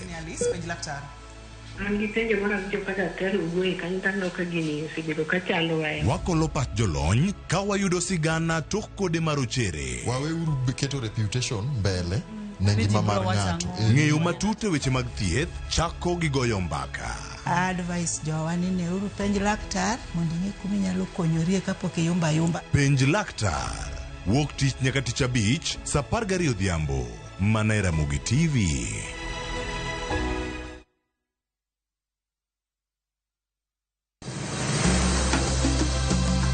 Nyakwar Ramogi, bende ing'eyo nonro mar gweng'u? Jakawine mano chako ya mulo. Kisumo en kama ne ji biro dwere. Kiate dogo ni biro sumo. Kata mana kaka ne ochakore. Chakruok mar got Ramogi nowuok Uganda kaluwore kaka ne Ramogi owuotho. Tich ariyo ka tich ariyo, Millicent Adhiambo. Machiegni e chenro mar ng'e gwenge wakatielo makawuono, wakelo ni nonro mar gwenge yo koloni kendo mi lere nyinge, chakruok kaachiel kod humb gwenge mopogore. Kisumu nowuok kuom nying mar Kisuma. Ei manyaka kaendi, umbe landore kod ang'owa. We wawinj anena. Saa 3 otieno, mana e RamogiTV.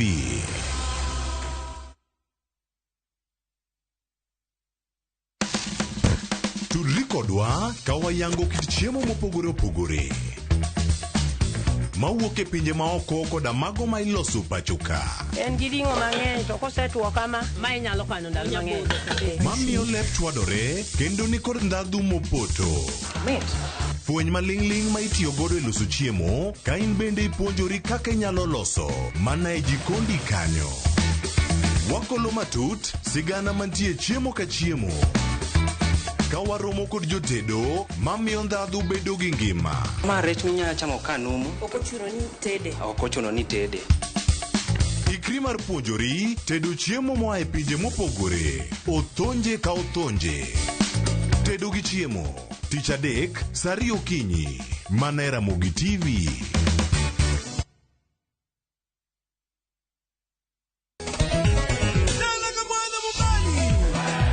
Ngoma Owake en od jothum. Ngoma Owake akelo ni mix mofwest. Reggae, ja, Rastafari. Always listen. Twak gi jothumbe nyakoro mago janka mora magintie. People crave is the different. They crave the exotic. Yeni kila thum ni kare. Kama nene edition. Benga kaluka Picha beach nyakora magajuang sukus kamwati memana kama Kitemana ngoma wake nyinga en Papa Weekend Wukich tichario tichadek tichangwe tichabich sapar gida kapaga beach nyaka sapaga rio warom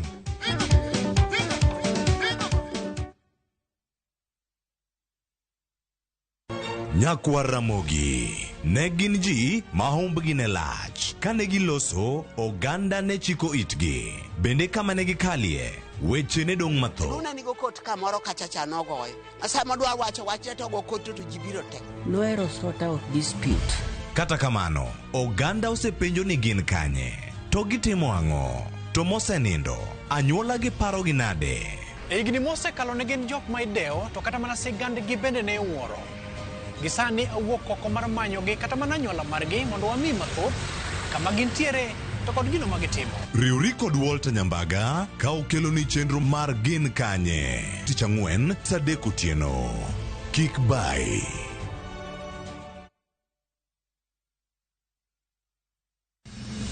Chieng' tich adek ka tich adek en oketho piny to pod ogoko. Ji dhinyore te kanyo kar jopiny. Magi duto yudore mana e Ramogi TV.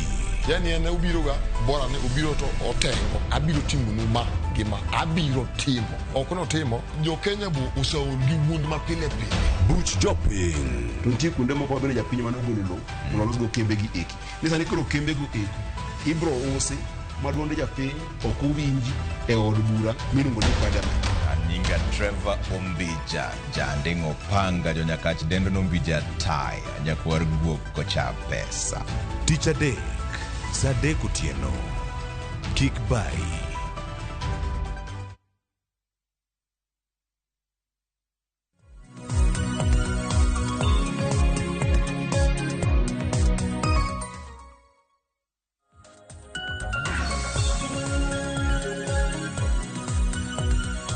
Nyakora moge jwango yaure kino machiegni kinyi makawuono e chenro mar rupiny ka wantie kae twak mokwongo ka warango chal mar piny Kenya. Nyinga Cleophas Oloch jakisumo ka nyakwar mokeo nyaka sango tadhi bedo kata e chenro kochako sane saa 1 osekalo kanyo dakika 14 wadhi kodi nyaka orom kanyo dakika machuok tok saa 2 ka wan kodi kachiel wira ni kod ng'eyo ni gin gik ma osebedo katimore tainya e chal mar piny Kenya ma ok atim kenda atime kokalo kuom welo ma bende wabedo godo e studio achiel kachiel. An gi welo e studio ma Nairobi kachiel koda ka studio ma Kisumu. Kinyi makano kwa dhibedo kae ka watwa ka warango chal mar piny Kenya. Arwa kini machiegni bed kodo nyaka giko kedo lendo ni achiel kachiel ng'eni jahawi ni mari nyayudo kata ka intiere wuoth inyalo yudo wa e mbui mag Citizen Digital, Facebook, YouTube kachiel koda ka mbui mar X mag Ramogi TV yudo wa kacha en page achiel piny mangima mar Facebook miluongo ni Ramogi TV en verified kanyo dhi yudo achiel kachiel i subscribe YouTube marwa Ramogi TV Kenya kanyo kama dhi yudo wa achiel kachiel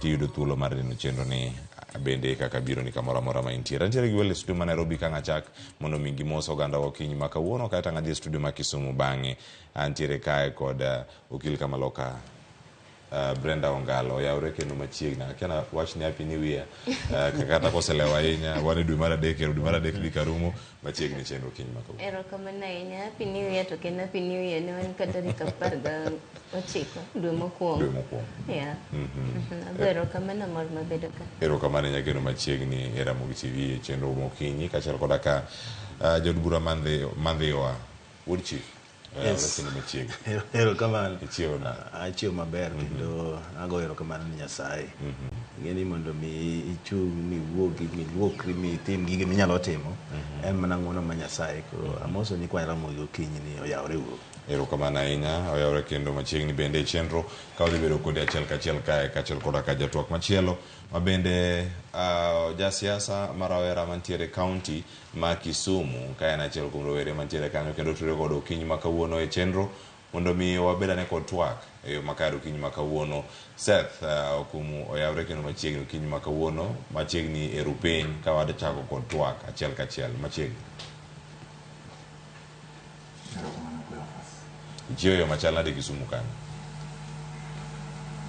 aweche maber ogone Nyasaye erokamano kuom odiochieng' manyien haya erokamano ahinya kendo machiegni ang'eni nitie twak moko ma bende ang' wabedo godo kaachiel kachiel ka in gi thuolo ang' itudi kodwa achiel kachiel ka giseloso wechego mag tudruok kodwa e yo makare nitie koko moro mantiere toki kanyo ma ang' monowa mondo mi watudre e yo makare kata kamano ang' wadhi mana nyime kod twak kama wantiere kae nyakwar mogo jwang' koth mapek ne onenore chieng' Jumapil e kaunti ma Nairobi kalure kod jogo makoro chal mar kor lwasi mano Kenya Meteorological Department bende koro giyango ni kodh ni dhi medo ka chwe to nyalo chopo kata dwe mar 6 odhi chalo nade tiwacho ni ka mano chwe Nairobi kano kelo lal mag ngima kaachiel koda ka kethruok mag mwandu ma opogore opogore wachaka ne odiochieng' ma kawuono kod sigana ma bende nono ka jo Kenya okale midhiero mathoth ahinya otieno ma piny norogodo chieng' wuok tich kaachiel koda ka otieno no mano machieng' Jumapil wawinja ne sigana moloswa ka kod Lydia Okeyo kae to bang'e kodwogo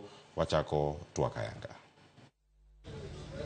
En koth mapek manyochwe e boma ma Nairobi kod alwora mare koth mano okelo midhiero ne jodak ma Nairobi kendo okelo tho mar ji 4 achiel kuomgi en obila mong'ere kaka David Chesare mano owito ngimane kinde mano otemo reso ji 4 e stesen nyamburko mane chuny boma ma Nairobi koth mapek no okelo lal kod kethruok mar mwandu ka thoth apeni manie boma ma Nairobi ne okadhre weg nyamburko no obedo kod midhiero ka moko kuom nyamburko go nokwame pi aola mano opong'o thoth apeni apaya mar expressway ne midhiero kwako ka pi aola no opong'e ka moko kuom nyamburko no okwamo kendo ne ok nyal kadho apeni amoko manoyudo midhiero ne gin kaka apaya ma Jogoo, Bunyala, Baricho, Ojijo kod Peponi. No one dumps on the expressway. No one clogs it with that. So I think it's just a capacity issue. You know, design engineering will tell you that you design it based on the average amount of rainfall you get. And if it increases a bit, you know, the kind of rainfall we received is not normal, you know. And so many times you not spend billions on providing extra infrastructure for something that might happen once or twice a year, you know, while they're competing needs for those resources. Kambi mar karatasi products mantiere Mbakasi en achiel kuom kembe manoyudo midhiero ka aola no omuomo moketho mwandu manengogi odhuro ka kambino nolor are nyoro kendo jotije maromo 300 nochuno mondo mi odog pacho. Our walls are gone. 3 sites have gone. There's a wall where we are standing at the far end, which is now open to the public. As there was attempted looting in the morning, but we called police who came in good time. We've got a wall neighboring on my left. One is a major safety issue for staff. It's also a risk for us because we're inviting looters with such a thing. Manager mar kambino Seotend County ma Nairobi kuom rem ya odundu matero pi e kinde ma koth mapek chwe kendo rem golo taka madino odundu go e bomano. We need the authorities to come in and take a decisive decision on this river, and the dumping of which is happening along the river needs to be dealt with. People who have encroached into the river, they need to be evicted decisively. MCA makileleshwa Robert Alai mane watu akgo yor simu yangone ute mane ongediro bilion achiel koreu okethore ka jopuonjre ariyo manori koya school ne pio ywero kendo nyaka sani podi manyogi. Koth mapek no noweyo familia mohew 1,000 ma onge kuonde jot bang' koth no ketho kuonde magidakie ka gavana ma Nairobi Johnson Sakaja koro kwa oganda modakie kuonde ma oula nyalo kelo midhiero mondo mi odar.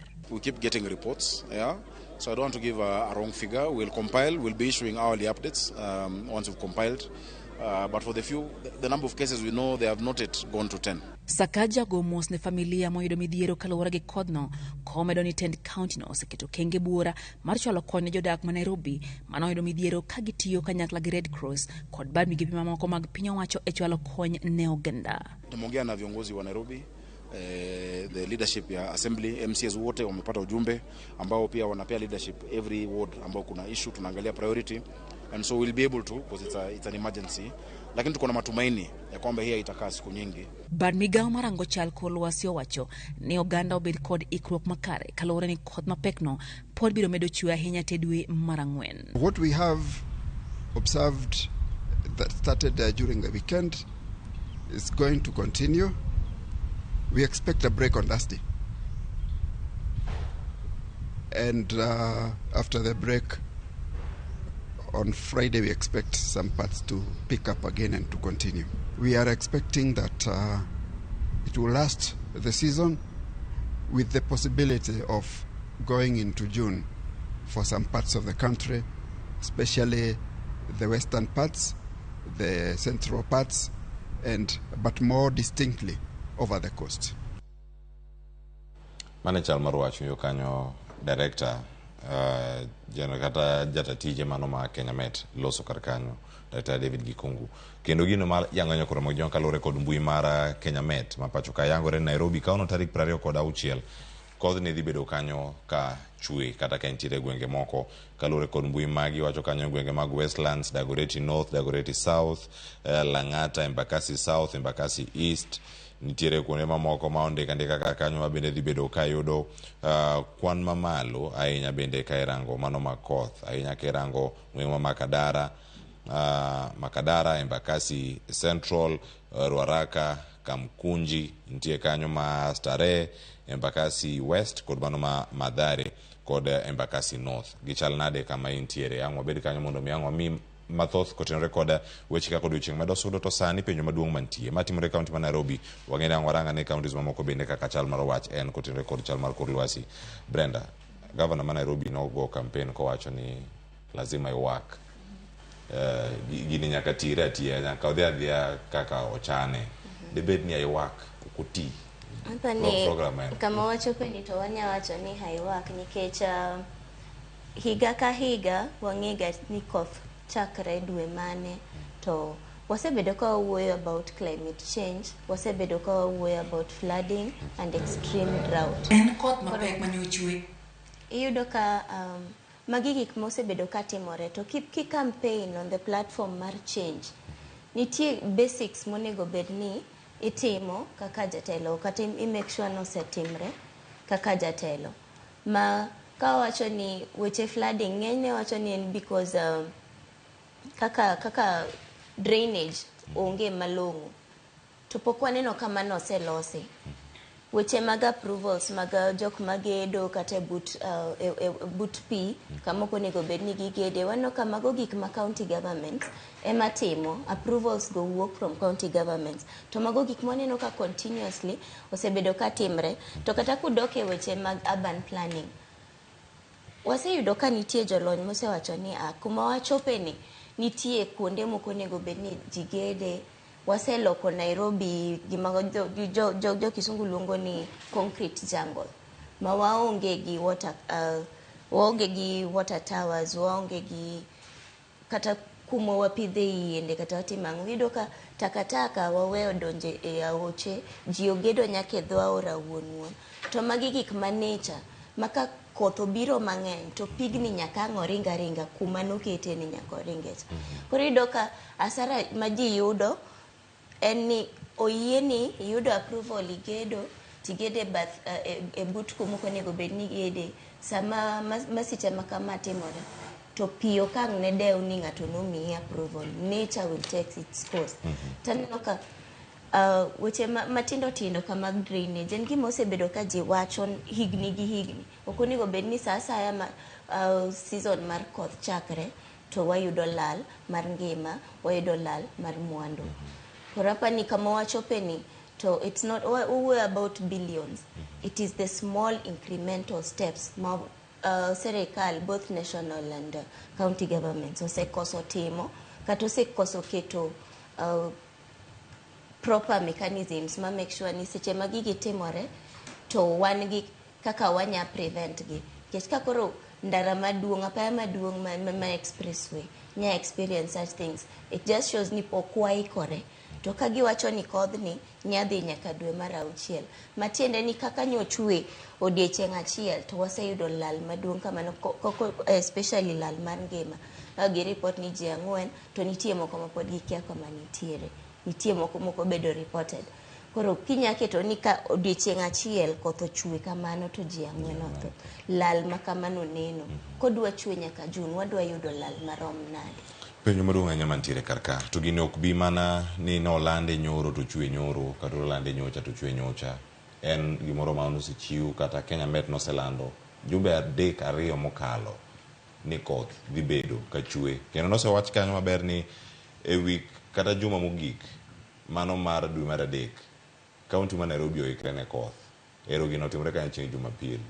Ikruok ma kama en rem mara sirkand kaunti ma Nairobi keto ikruok makare. Iyo ka Governor Sakaja wacho ni onge ng'ama bayo taka expressway manyalo miyo flooding ma kamano bedi kata piyo ola kwa mendara chaka kano kwa chieng' Jumapil.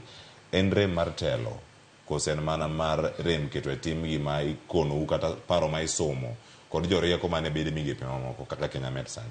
Kuomi mashini. Clever Sentelo, mokwongo wago mos ne jok mowito ngimagi. Ing'e ni ji 4 gi gin mana statistics. Ma wuon ng'ato, wad ng'ato, nyathi ng'ato, whatever. Omiyo loss of life is very serious.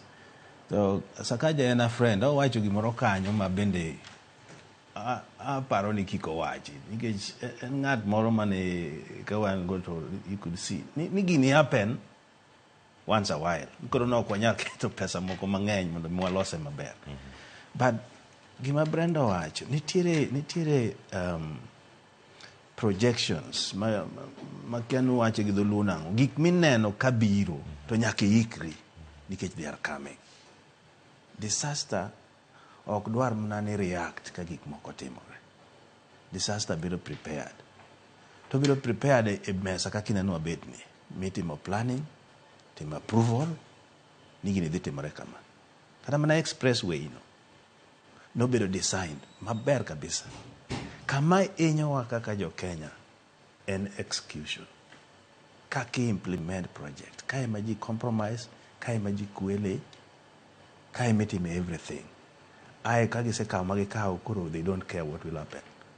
Nyoche wan Rwanda. Nitiere standard kaki timo drainage. Kendo standard no bedo approved maki kale to ina contractor to samori dhi kate jela. To king'iyo drainage ma Nairobi kako time mokwongo loye madonje spare kapod onge kodhno. Leave alone takataka magi wachono. Itime shodly anyawuotho gine ka Westlands ka aneno kaka otim pavement ma ji wuothe. Ng'ato holo pach ka ng'ato holo pach ka diro ng'ano osechule pesa ne te. Koro workmanship, design to gi preparation mar disaster gi. Jogo ka gi serious. Gin ng'iyo ni to cut na en mane ka project wuok. To make it worse, Nairobi is a time bomb. King'iyo udi magero na Nairobi kaka igero gi. Ndalo mane jakom ministry mar works ndalo gi Kibaki nokoni gigi wamuko ka te ma Kibaki manogo wiye udi meti eti aore gi nikech kidiyo ti aora obiro branch out to biro flood the community man around there. Koro magi ne giweyo te maonge gima Sakaja osetimo in this anyway. Administration plus auxiliaries machalo they have failed, and it is very sad. ni wane city machal kama more will happen nikech projection en ni koth biro chwe wan gi climate maber unpredictable nikech global warming ming'eyo no koro we have a problem. Erokamano ahinya. To en achiedh nade adieri mantiere kata kosekalo 30 na koromo gi jwang'e kaunti ma Kisumu mantie kanyo kod Seth kuma dani bende ogole paro kotenore kod koth ma kama nikech en mana koth manya bedo ni ntiere kaunti ma Nairobi kata kamano yangore ni juma ma wantiere ni nyalo bedo ni oke kendo donjo kata gwenge makaluo kaluwore kod mbui no mano mar Kenya Met milome margi nitiere ni counties mantiere imbo mar piny Kenya mantiere masawa mar piny Kenya mano central bende dhi bedo kakalo e koth machalo kamae kendo mano yangore ni mae dhi bedo achiel kuom moko manya bedo ni kelo ne oganda midhiero iwacho ni obiro koth mapoya onja biro ka wikuru ikruok ne koth makama makelo lal mangima kod mwandu bende nitiere kate county ma Kisumu kate counties wa bende mondo mi gima timre Nairobi ni kik wanene konuore kate counties mamoko ka koth ochwe mana matin. Erokamano Cleophas. Mokwongo ambago mos ne jo manowito ngimagi masira manotimre mar flooding no. To aparo ni disaster preparedness ni en gimoro ma involves planning nikech king'iyo kaka oula no muomo Nairobi kanyo aparo ni it was an issue to do with planning. Drainage ma Nairobi aparo ni the last time mane ogere maber ne na ndalo Kenyatta gini kata kapok Kenyatta gini odonjo telo kapod igero Nairobi. Since then okapar ka wasebedo gi a complete overhaul mar drainage system ma Nairobi. So the capacity manoger ni that drainage system ineno ka over time kaka dhano osemedre Nairobi ng'eny dhano oseheo that drainage system mano mokwongo.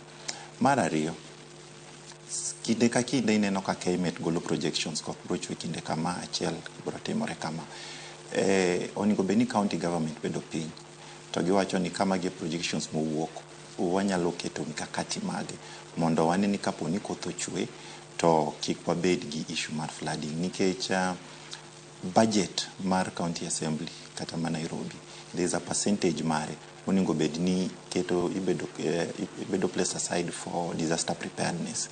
Mane pesa monego bed ni tiyo godo ka emergencies aina gi otimre. Koro mano gima Sakaja bede nyaka ler ne jopiny ni the funds mano bedo set aside for that emergency preparedness ginadi to gitiyo nade. Another issue mineno ka osewach ka en building along wetland areas. Ineno ko chiwo plans ng'ato gede tie aora jomoko gedo nyaka wi drainage system. So ineno kitimo mano over time igni gitetete tiyudo ni kuonde mane pi oula kale iyudo kosedinore koro pi onego bed ni kalo kamoro to kanyo dinore emineno ka koro oula no muomo. To kata king'iyo counties wa ma kaluo koni kata Kisumu ineno ka seche moko koth mang'eny kochwe to wan gi oula e town ka makawo kinde koka pigno kalo. So aparo ni the drainage system ni en gimoro ma counties onego bed piny mondo counties all over ginene gir look that thing nikech it's chakre ne los drainage systems ma wan godo osekawo kinde. So aparo ni en gimoro monego bed ni gi prioritize to gineno how they can expand that drainage system nikech population bende omedre mondo kata for that population mosedonjo.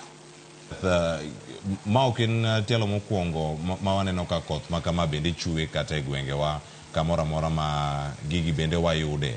Debed ni sirkande mag kaunti ong'e gima gitimo kata jogi matimo gik ma nyalo miyo kata marocho chenro ma oketi mago mag rito lai ma pi luwo ma pi oula ntiere godo iyudo kanyo ka oketo omenda to ti kode e yo makare.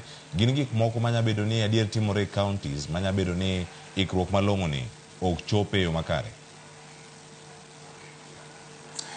Erokamano Cleophas.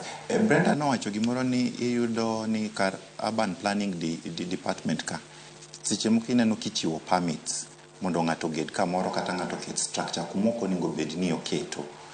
So idhi yudo ni one of the problems machando kendo mamiyo wacho oula ni bedo en that permits moko michiwo e yo mok kare, corruption. Number 2, aparo ni kendo it could be an issue gi staffing. Oket jok mage these departments mondo ti tijni nikech ing'e ni kiketo jok ma competent tidhi yudo ka tich nyalo dhi ni mayot.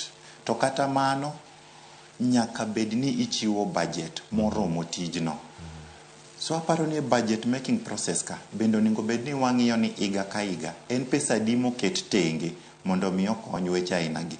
To onego bed kendo ni wapenjo ni pesa ni otiye yo machal nade. Nikech magi e pesni monego bed ni itiyo godo. Number 1, expanding drainage system. Number 2, kapo ni weche aina gi obiro to gin minyalo ti kodgi mondo mi okel that extra manpower kata resources minyalo kony godo mondo geng'o ulano kik chak bed. So en an issue ma deal gi planning. Iye ka bende ineno ka there are those corrupt practices ma jomondike migepegi timo. So kiriwo mago kanyakla tineno ka shida ni biro higa ka higa. Erokamano ahinya Seth. Ageno wadano mondo walor twak machalo kamae. Nitie ote modonjo kar kamera nasoma achiel kama owuok wach ma owuok kuom Dr. Jerry Okelo.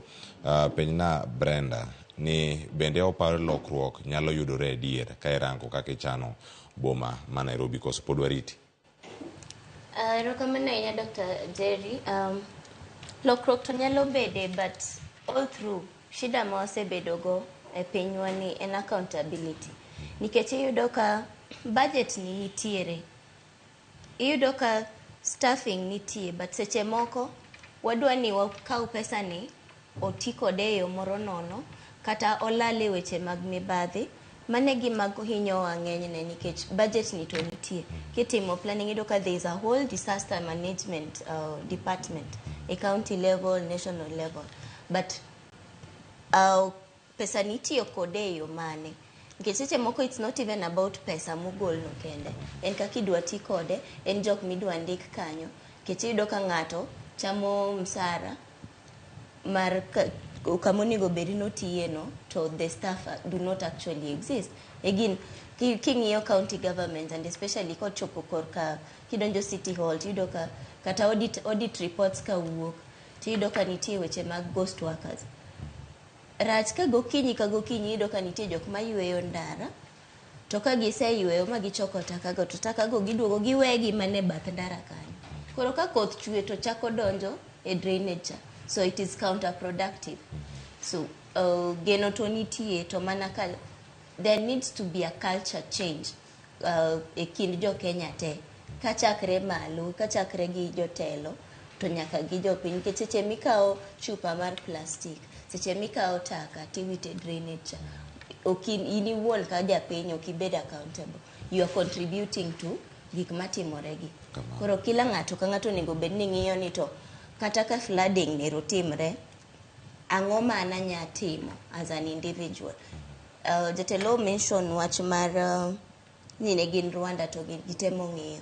Adier kidhi Rwanda tiyudo ka kata aoche gi ler, to ler sate tiyudo ka nitie kata chik mar kiwito taka kamoko onego bed ni wite taka cha, to mano a punishable, an offense that is punishable by law.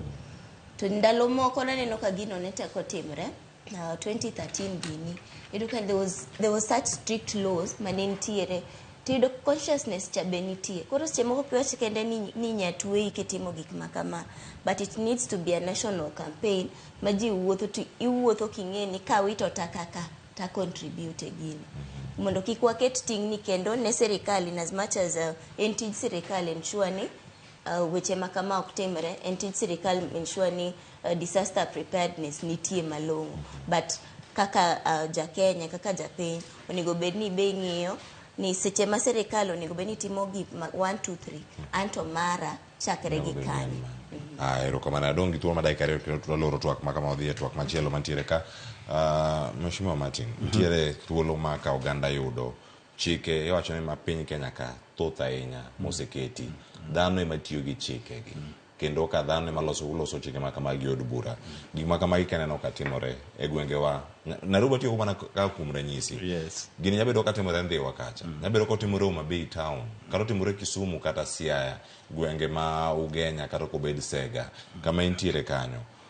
Nyabedo ni ichanoga chenro makare mag rakruok kod midhiero gi, kosi keto ga omenda tenge mag rakruok kod midhiero machalo kama, to gichop kare, koso en mana ich lach mano mag jotelo mantiere e apise mopogore opogore mamiyo giyo chop kare jok monego bed ni nyiewo gambut mondo ji odhi go kata winjo ka gavana ma Nairobi bedo wacho kanyo nitiere tim mopogore opogore waseno gwenge mopogore opogore ka gifuetho giyaro gik moko kare gik ma giyaro gang'o gik moko adek monego watim mokwongo discipline ema gine ich lachno aito gi enforcement kitimo marach titimoni nang'o that is very important lokruok nyalo bedo Nairobi ka nitie gik motimore. One, ne wase suggest earlier 80s kucho ni Nairobi big mondo poge into boroughs.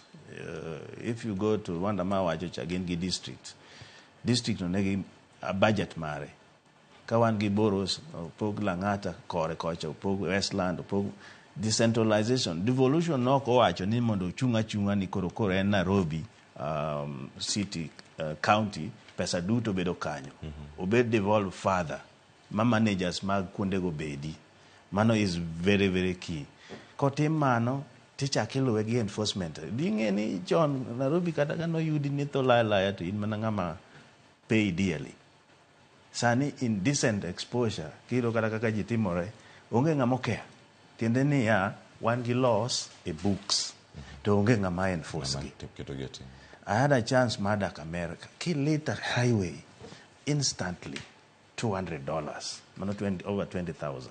Ichule kanyo. Koro you dare not mondo metim gino. Law enforcement ema kelo individual discipline. Mingeni gini katimo to mai is the repercussion. Koro mano onge ka. Kata ka jogi no temo ni timo mobile kiango corruption no dhi okawo mo rust mo chamote. Kuro three things manyaka watim. One, wapog Nairobi into boroughs mawachoka. Wamegi managers, wamegi funds gi. Two, reinforce enforcement unit in those areas. Three, is very important, leadership. Gigi ok nyal timore ka onge leadership. Leaders mwaketo kuond gi nyaka bed nigi bedo tested, magi bedo nigi jok moko manyalo deliver. Kok watimo mano, you can have money, nyalo yudo boroughs go, but nothing happens. To kata kopog Nairobi, kopog no mano pod thuolo mag telo mokel to japiny machak inyore ka koth obiro ni ma pod idio go suru ka japiny ema pod dhi chulo jotelo ma iluongo ni managers ma koro mokel matero tino gode. Ok ne ka odhi medo siko ne japiny. To kineni ng'eni gi rech chako to gi wiye. Ka wiye kucho to it will come up to down here. Mani momiyo awacho ni sirikal ma wan go sani ni God forbid mondo mi change gik mowacho gi biro bedo matek. To wan gi hope ni at one point we will have a good manager ma biro streamline all these things mowacho. Ka weche bro dhi maber nyogoro moge giwang ida medo. Mawacho ni wacho wach boroughs taneno ka county government ma Nairobi already nigi chik ma gi propose establishment of a borough system. Koro en gima pani gisetemo paro but gini kata giloke manadi ka onge goodwill both political and individual goodwill mar mondo wa make sure ni gik makama wanyagengo to podonge gima dhi lokre. Lokruok mar paro mar dhano mar jotelo duto ema wacho kani nyalo kelo lokruok mano ma dwarore e alworawa kendo mar keto lwasi obed e yo moro makare. Kiti nyakuro mag joma wadwa dhi e twak machielo madano warang ka thuolo mag ng'anyo kendo ma en ng'anyo makoro sama noga kelo jogo magin apisas mag thieth clinical officers bende koro osechiwo notice margi mag ng'anyo mano mabiro ka koro ng'anyo mag lakteche kawuono donjo e odiochienge mar 13 tiende nang'o nyaka sani osekelo midhiero machal nade. Nitie sigana ma nolosnwa kaka kod jafwambo wadwa Judith Omondi ma bende odani wawinj sani kaeto bang'e ka waduogo warangane wan ka kod Mheshimiwa Martin Peters Owino ma bende bete komitino mar thieth e od bura weche mag thieth gi od bura ang' okonwa ne ni en korka kore onene yo machal nade sirkal orem chopo e winjruok kod lakteche koso lakteche ma dwaro gini malo wan ka kuonya network. Midhiero maduong' nyalo bedo e ute thieth chakre wuok tich manyien mar tarik 3 poni migawo mar thieth ok bi yie chopo dwaro mar jochiw thieth mamoko manie bwo riwruok mar Kenya Union of Clinical Officers. Ma bang' jokanyo mag riwruogni bwogo riwore kod lakteche mag KMPDU e ng'anyo. Your government has failed you. Because today, as Kenya Union of Clinical Officers, the Ministry of Health And the Council of Governors has actually forced us to call a strike and to interrupt health services. Sirikand ni gima sefwenyego en ni dhok mowinjo kata dhok mowinjo maber en mana ng'anyono. Koro wan wadhi chako ng'anyo koya Homa Bay, wachiko Migori, wadhi nyaka Cho, wadhi nyaka West Pokot, waduogo nyaka Trans Nzoia, wadhi nyaka Nairobi. Wadhi ng'anyo mapok odwaro timore Kenya kae. Wadhi ng'anyo nyaka Mombasa kocha chama chako waduogo nyaka North Eastern. Jochiw thieth gikoni piny owacho osedino itgi winjo ng'ur mag-gi ahinya to motenore kod ogirimiti mane gichuo yie kuogono e higa mar 2017. Ng'anyo waluonge kalure gi weche koso winjruok gi sirikal. Weche wa mosebedo ka waloso gi sirikal machiel kuom gin gimiluongo ni CBA. Koro CBA ni ng'iyo kaka maslahi margi mar tich. To ma kot maduong', doho maduong' higni 2 mokadho nowacho ni mondo wadhi wabed piny mondo bang' ndalo 90 wabed gi CBA no. Nyaka sani pok otimore, sirikal osebedo ka tero wa koni gi koni. Okinyi ma kawuono jochiw thieth mag interns mag riwruogni ne okawo barupegi mag chako tich e ute thieth. Kata kamano riwruogni pod oramo ni ng'anyogi bende onywando ng'ur mar osara mag interns go magikoni odwok piny. Jowa matiyo miluongo ni interns ma graduate makoro rito timo internship no mar higa achiel, tiegruok mar higa achiel mondo migi leseni. Wang'iyo ni pesa ma nyicho duok gi SRC no ok wane ka wakawe yo mayot. Ma wadwa ni mondo chulgi kako nego beni chulogi Public Service Commission. Kawuono en odiochieng' mar 12 mar ng'anyo mar lakteche e bwo riwruok mar KMPDU. Matwak margi kod piny owacho juma ma okalo ne okonyago lemo. Judith Omondi, Ramogi TV. Erokamano Judith Omondi, ilo chenro odiochieng' manyoro kendo sigana ni wakilni kacha weche manyien mane wach monogo sani kochopo tarik 3 dwe manyien. Mano wuok tich mabiro odhi chalo nade ponono kata juma manyien odhi bedo nade ka lakteche podhi nyime kod ng'anyo moko bende pontiere kar kae. Onega dhi e kaunti ma Kisumu to yena mondo mi achak kod jakanyo mar komiti mar thieth ma en jaod bura Mandhiwa entie ka kanyo komiti mar weche mag thieth e od bura mamalo. Ng'anyo ni dhi rumo karang'o ponono usebedo gi twak kod riwruoge mopogore opogore mabago ng'anyo chenro gimomiyo gikelo ng'anyo kata kama gichomo gin mage mano ka irango mokwongo ne giwacho kanyo weche mag interns posting magi kaka mag jokuko kata clinical officers gi interns magi nosedo barupgi mag tero gi kuonde mag dhiye kata kamano yangore ni ero osara koro donje iye ka kendo ma bende dhi yudo thuolo mar mondo mi olose kapok gitieko ng'anyo. Clever sing'eni nitie gimoro ng'at nowacho kan ok inyal solve problem kok i understand medicine en luong moro makende ma ji nego. For example, kituo idwaro ng'ama chiko ni ite openji na ng'ati miluongo ni history cha ikawe. Traditional medicine nitie nyaka mul kamarami no yud nang'o koko nya yude podo nyalo dhi further tirie laboratory x-ray scan moyud ni tang'a chami korko thiedhi. Channel makamano dwaro ng'ama en motivated mondo mi oti. Gima dakteche dwaro sani ni ok en gima nyien. Tie gima giwacho kanyo ni CBA, Collective Bargaining Agreement. Mane government bose agree gi doctors. To gi implement. Gima sirikal ok ne ni ang'o mabiro timore ka gigi dhi nyime. Sani wan gi 13 days.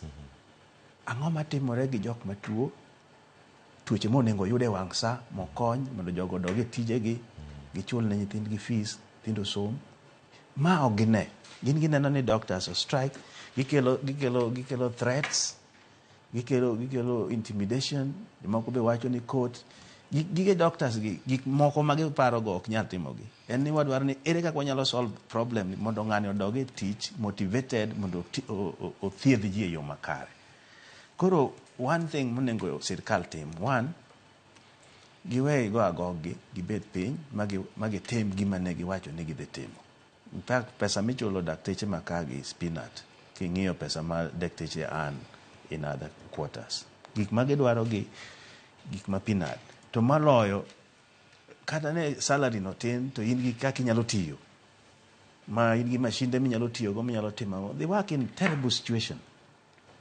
Giri gini ok bi rumo unless ni sirikal mago agoge ni odok chien mowacho ni wan koro wabedo rane piny.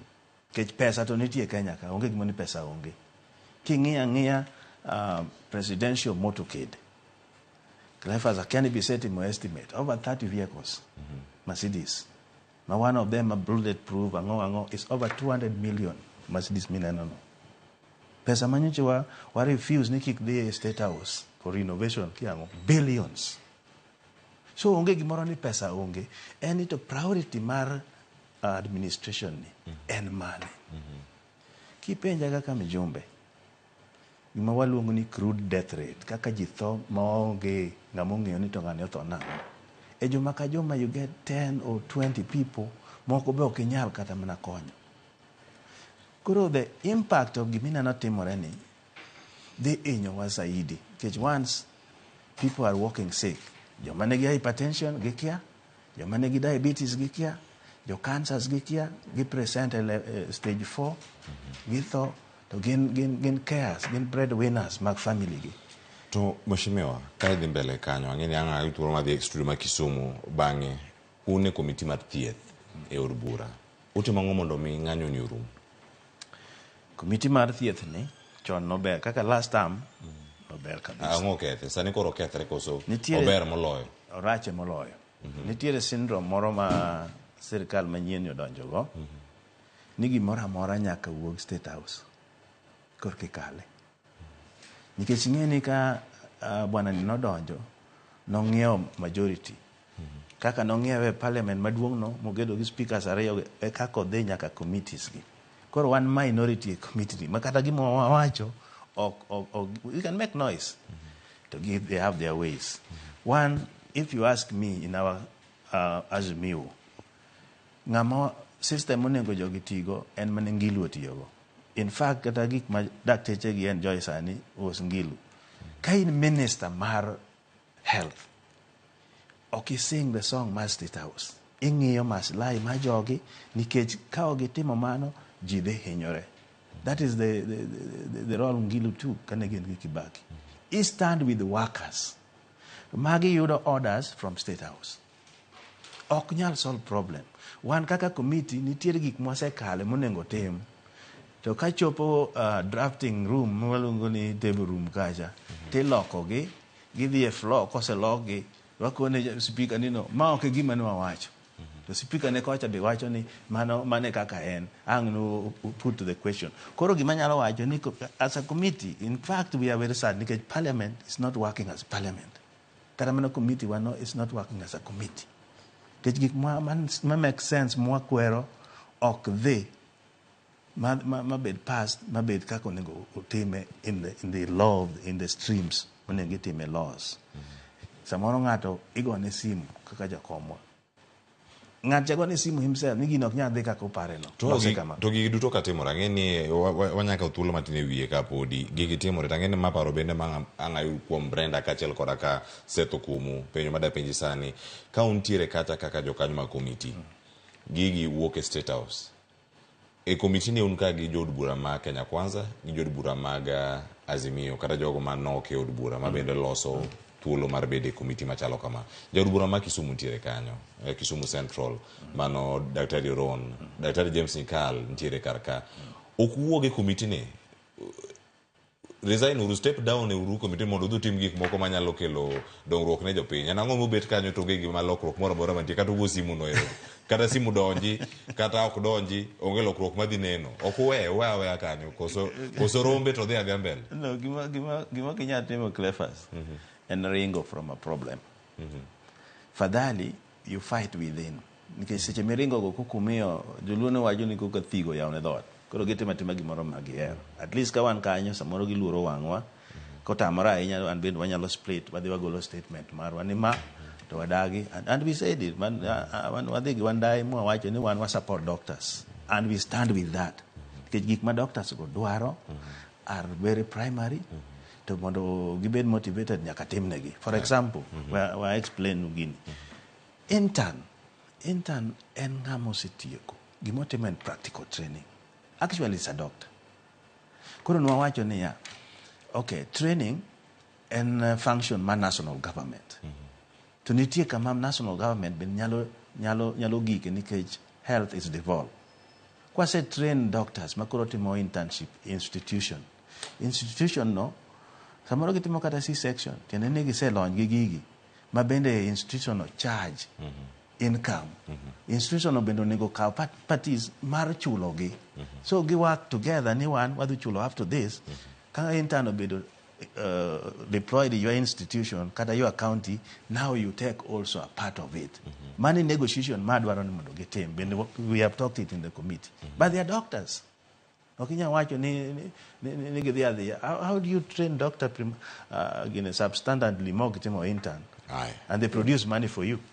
Nyakoro juang mano e penjo maduong' mantiere kar ka lakteche ka dhi nyime kod ng'anyo mar gi japiny tie kanye ka thagruok ma kamagi bende pod gikale. Setho kumuka ine studio ma Kisumu machiegni to ka sirkal mabende nyalo bedo kanyo ni en achiel kuom jokanyo ka intiere kaunti ma Kisumu. Sirkal omako komiti mar thieth ma Fuanda, winjo kanyo kaka Mheshimiwa Martin Peters Owino bende lere kar ka. To ka omake kamano bedo dhi neno giko mar ng'anyo tini giparo mane kotenre kod ng'anyo ma odiochieng' ma donjo odiochienge mar 13 kata ken Kisumu. Erokamano Cleopas. Mokwongo Mheshimiwa Martin akia ni ng'ama oluongo ni bwana cha. Akia ni he is referring to the president koso ng'ama. Kapo ni is referring to the president onego bed ni oketo some respect to the name of the president. Committee mar health ma Mheshimiwa beteno monego bed ni largely address this issue. To iwinjo ko owacho statements moko ni committee mar health no nitiere simbe migoyo. Poko chung at the floor of the house mowacho gik makamago. Mago gik miwinjo ko wacho studio. Those are things monego bed ni he addresses in the floor of the parliament. Mondo parliament oneane or investigate those claims. Oneane ka nitiere adier kata onge kata nitiere miriambo kanyo. Number 2, health is a devolved function. Nitiere national health policy ma national government onego bed ni timo training kaka giwacho no. Then once jogi osebedo trained makoro gin dakteche, the county government come. My understanding any problem ni arise from CBA. Mano obedo signed 2017. Iparo kinde no nitie strike moro mano dhi aparo ni ndalo 100. And then that CBA was signed. Koro en mapok obedo implemented fully nyaka sani. Winjo ka dakteche wacho ni there are some parts mobedo implemented, nitie moko mapok obedo implemented. There was a meeting mane head of public service, Felix Koskei oluongo manotingo CS mar finance, CS mar labor, negibiro magibet piny, CS mar health bende ni kanyo. To gima nowacho was that the national government okodagi implement CBA. They proposed nigi implement CBA no, but gradually. To gimomiyo nowacho mano, nowacho ni there are issues around finances, kaka ginyalo finance gik manokete CBA. So aparo ni one of the things monego bedi wang'iyo ni en a gradual implementation mar CBA no. Waket timelines. Odhi bedo implemented after how long? Owach ni bang' dweche 3 inyalo tim, bang' dweche 6 ma inyalo tim. Mondo wane how best we can go around that. Mar ariyo en ni county governments bende onego bed ni timo tich kaka katiba wacho. Nikech ineno ka chal ka gima gidwaro ni national government embo meet most of these demands, to gimbe gin gi that gin gi gima katiba wacho ni nyaka bed ni gitimo ni dakteche. Mana kaka nowachi ni an intern nyalo dhi tiyudo ka the facility charges for the treatment kata procedures magitimogo. There should be that complementary agreement. Ni one kaka county government obro timo nyaka kuma kama, and then national government according to schedule 4 unutimo nyaka kuma kama. But ineno ka thoth county governments dwaro weyo kata gik monego bed ni gitimo to giwacho ni national government monego bed ni timo. Mano bineno ka kelo ywaruok nikech chutho dakteche to onego bed ni ni osiptal, kendo dakteche to onego bed ni chulo pesa moromre gi kar somogi. kendo moromre gi expertise gi. So aparo ni magi gik moko nyalo bet piny to wang'e kaka CBA cha nyalo bedo implemented gradually, ok nyadichiel nikech finances ema ninjo ko wach ni it's a big issue ka mondo bed implemented gradually. Aparo ni en gima nyalo sort out that strike mondo dakteche odoge tich and then that CBA obed implemented in phases. Kamano agoniro kamano Seth Okumu ilere e yo makare kendo wawinje kanyo kama wantiere kachiel wan ka kod Brenda Ongalo mabende ang'e nigi paro mabende da somo wiye kaka pok ang' wakawo yweyo mondo mi ang' wadhi a network machielo wach kotenore kod ng'anyo mag lakteche jod bura lwetgi nyabedo nutue e chenro duto to ng'ama lwete nyabedo noyaw oumo lwete kata pando lwete mano migawo mar thieth resruok ne wuok kanye. Ahero wacho ni sirikal ni kaka chakre no bi e telo gisebedo jok matiyo gi agoko gi wich teko. Ok en mokwongo ma wawinjo ka kata ka jatend piny William Ruto wacho ni tutafanya mpende msipopenda. To neno ka kama nono chakore to gini medo dhi makoro nyaka CSS be wacho ni unyaweyo tich. Kingiso dakteche mong'anyo to ok ging'anyo yo marach, ging'anyo nikech CBA manobedo signed 2017 ng'ama jatelo e piny Kenya sani nen deputy president serikandno mako ok onya wacho ni he was not part of it nikech asewinjo arguments ka ji wacho ni dakteche omi serikandni chance nikech gin ne gionge agreement kodgi. But governments are usually a continuation. To given ni ng'ama jatelo sani nen jalup ker ndalogo. So he was part of the CBA manobedo signed. So there must be a show mar goodwill kata kidwa wuoyo kidwa negotiate ubet ni koro wawuoyo shida nitie ka gi ka. Ndalo 13 ng'eny ahinya king'iyo ni ja Kenya mok nyal afford private treatment cha umia. Tido ka right to health en gima nitie katiba marwa ma every Kenyan is entitled to the right to the highest attainable standard of health. Makata highest chapokwa chope kata the basic ema podi pokwa chope malongo king'ie siptendewa mag public. To part of gik madakteche gi dwaro ngini semoko kayudo ka jotelo wuoyo kiyudo kata ka CS mar health wuoyo or reduce gini to wacho sara kende. So semoko it's even working conditions. Gik madhi mana konyo ja Kenya cha nikech ka dhi e hospital mar public aja penye chopo kanyo osuru oseng'ada, I have that right to bedo na nya chopo e hospital no to daktari nitie to yath onge konyruok na koro akanye bedo na chopo e hospital no to nurse poko chul nurse nie ng'anyo tiyudo ka seche ma daktache oseng'anyo gi weno ka koro unions mamoko be medo wacho ni gidwa join dakteche in solidarity. Union mar clinical officers be wacho ni gibene gin gi CBA mopoko bedo implemented. So it just shows that there has been a lack of goodwill throughout from governments. Okwa wach kata ni makende nikech ka negi sign CBA 2017 what incremental steps mosetim to make sure ni CBA ni bedo achieved kata kitime mos what percentage of it mawanya wacho ni osebedo implemented up to this level. Koro clinical officers chiwo notice ni gibe gidwa dhi on strike seche ma daktari onge hospital manitie local cha clinical officers step up to some of their demands ing'iyo kok gin gik madwaro kata pesa. Iyudo ka daktari entie kanyo tiyo bato onge barua. Part of the CBA was ni barupe gi ok leo implementation cha nitie kata gik manan monetary monego bed ni serikal osetimo magiwacho ni mato ok dwa budget mato wanya timo sani. It shows that goodwill.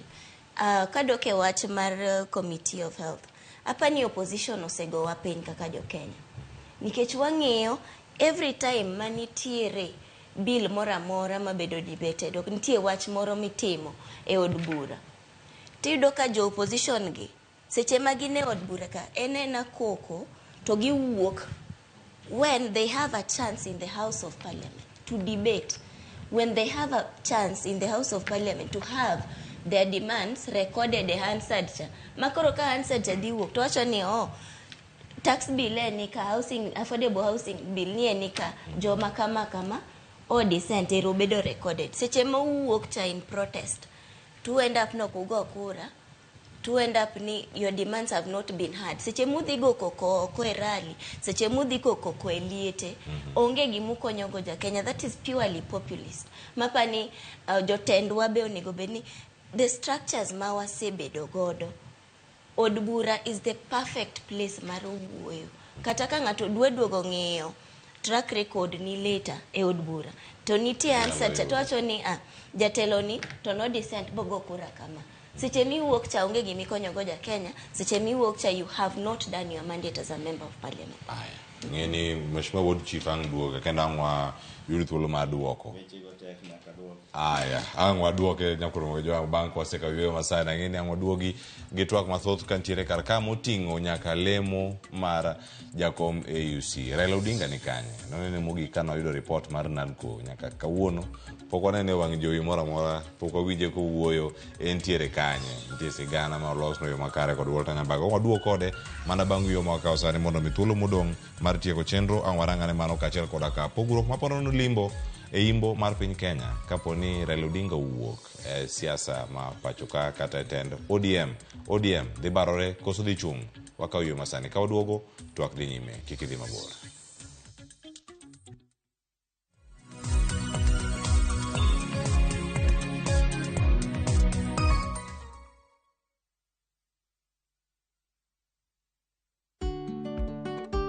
Be ing'eyo ni chudo masano nyiso ni omenda wuok kuom jachudo kadhi ir jayud chudo kuom nyiriri machuok. Ka ioro omenda, ne ni irango gik mondik kanyo maber nyadiriyo.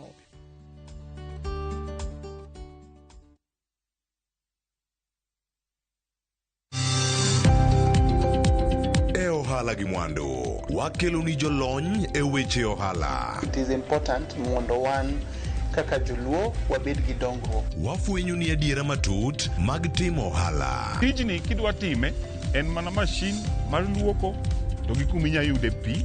Wawuoyo e wi yore makare mag timo ohala. Kisechopo level mabedo brand ono beni gimoro amora mitimo en gima timo ang'o makelo pesa. Wakonyi dongo handi ka wami yore mag kano mwandu. Investment group kawache mana gi nyinge no en choko pesa kasto ikete kamoro kasto golo nyinyo mabiro konyi e kinde mabiro. Omiyo wakwayo ni ji duto ket pesa gi e savings mondo wapuonji kaka gibiro tiyo godo. Riwri kodwa chieng' tich ang'wen saa 1:45 otieno mana e Ramogi TV.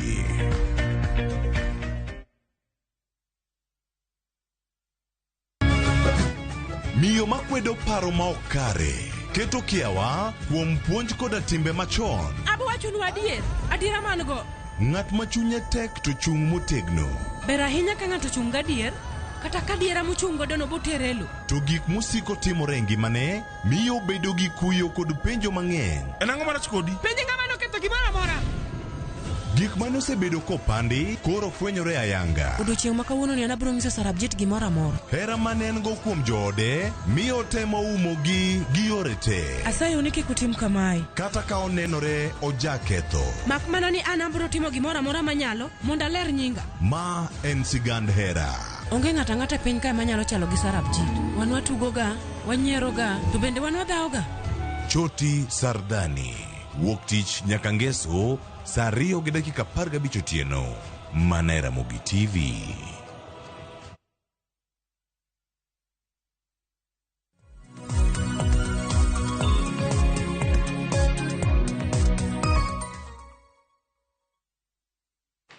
Machiegni nyakoro moge jwang' en mor mara ni pod ikete karka e chenro mar rupiny ka wamedo mana kolo weche mag chal mar piny Kenya. Nitiere ote mawuoro karkae, nitie ote mar Ruth Nyathi Ochieng' kotenore kod weche mag koth. Adane mondo mi ayude kata duoge e network wayudane ka achiel. Ote achiel ni adana kete ka mondo wawinjane.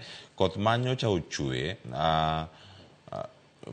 koth manyocha cha kata an nodo abuoga nobiro mayore kendo thoth ji nobedo affected. In fact, nitiere nyaka sikunde mane nyithindo ok odonjo manonyoro nikech kodhno. Gima Sakaja onego tim, olos drainage, kasto gibed gi ikruok makare nikech flood is predictable. Mano ka oloso kakanyo wacho like death. Giwe siko ni gigo mana siasa manono gimedo osuru to ngima jopiny ok gidewo.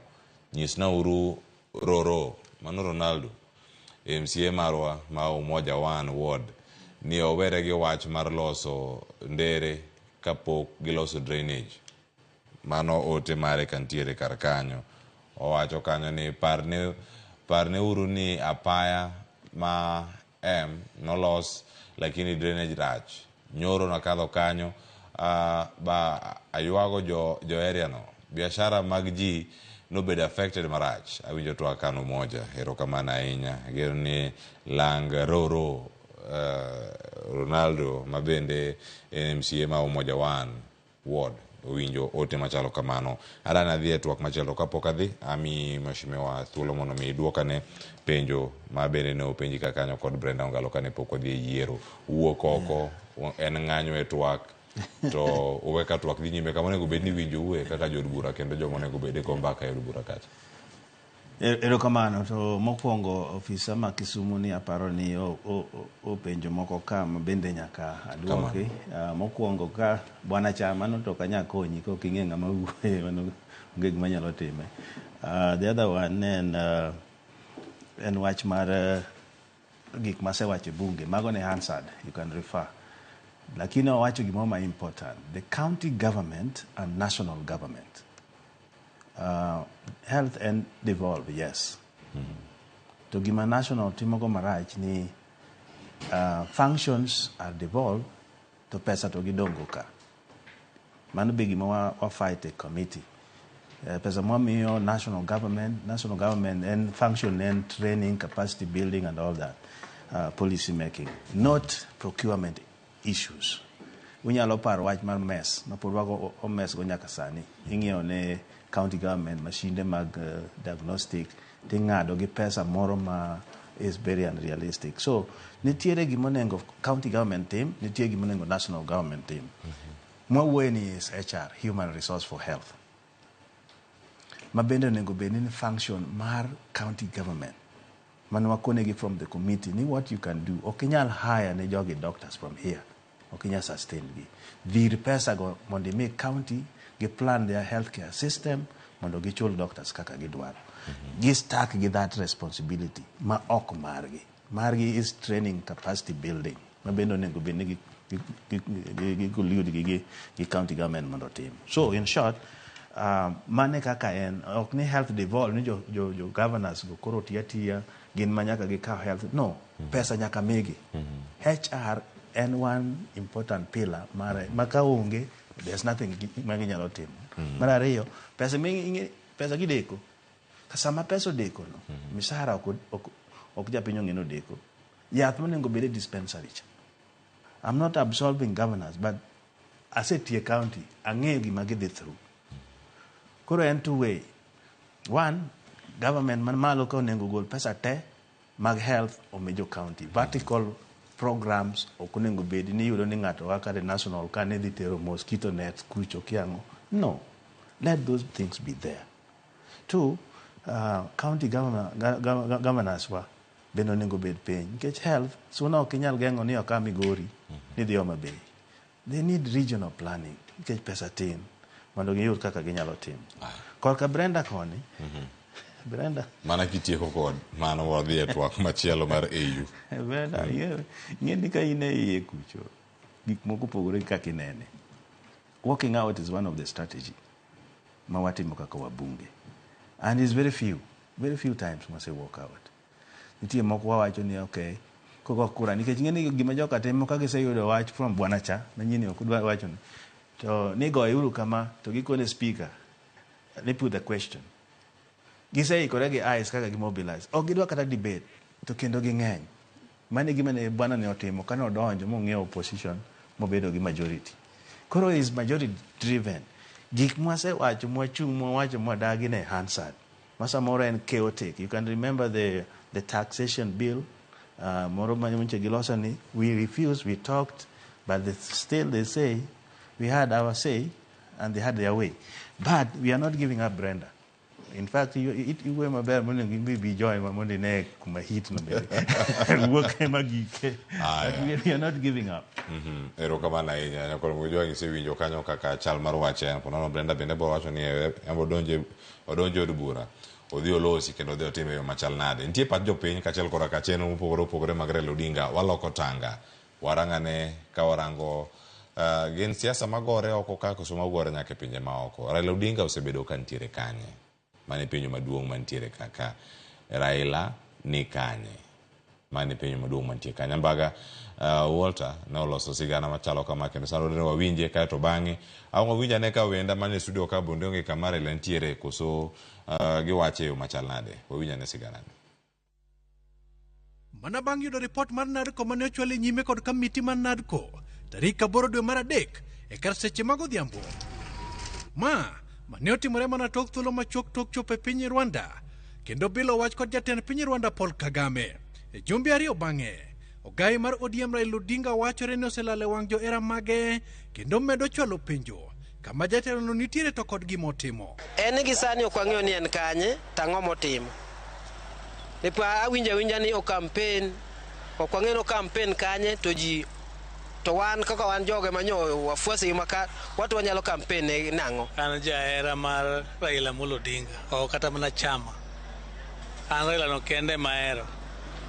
But gisechegi kata pok anene anana gi mor nikech ang'eyo ni Raila Odinga campaign oko mabiro jakoma mar Afrika. Moko kuom johera mage to wacho ni Odinga chal ka gima nie pinje ma oko kendo dunyore kod setombulu. Wang'e maler nodwaro bedo jakom mar AU to gima ng'eyo ni sani to kwanene machiegni e Kenya ka waparo ni samoro nyaka be noringe piny mar Afrika mzima. Kalore kod kamiti matayo chenro mag kampen mar Ogai mar Azimio la Umoja One Kenya Alliance Odinga, jatelo no chano timo limbe pinje mag Afrika kendo setombulu kuom jotelogo moting'o South Sudan kendo bilo wach kod jatend pinyno Salva Kiir e dwe mar Ang'wen. The chair of the AU is coming up.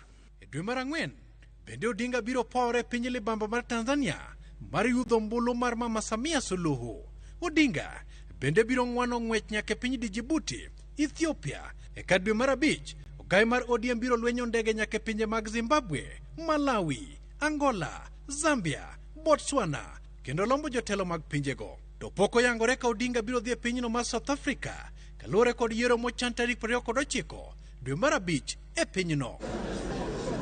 Jatend piny William Ruto ma bende siro chenrono bende biro chano wuoth kod Odinga e pinje kaka Ghana tarik 2 nyaka tarik 3 e dwe mar Ang'wen kendo chopo e pinyno mar Egypt tarik 15 nyaka tarik 16 e dwe mar Ang'wen. Ruto bende biro chopo e pinyno mar Zimbabwe tarik 27 nyaka tarik 28 e dwe mar Ang'wen igane e chenro mar setombulu ne Odinga.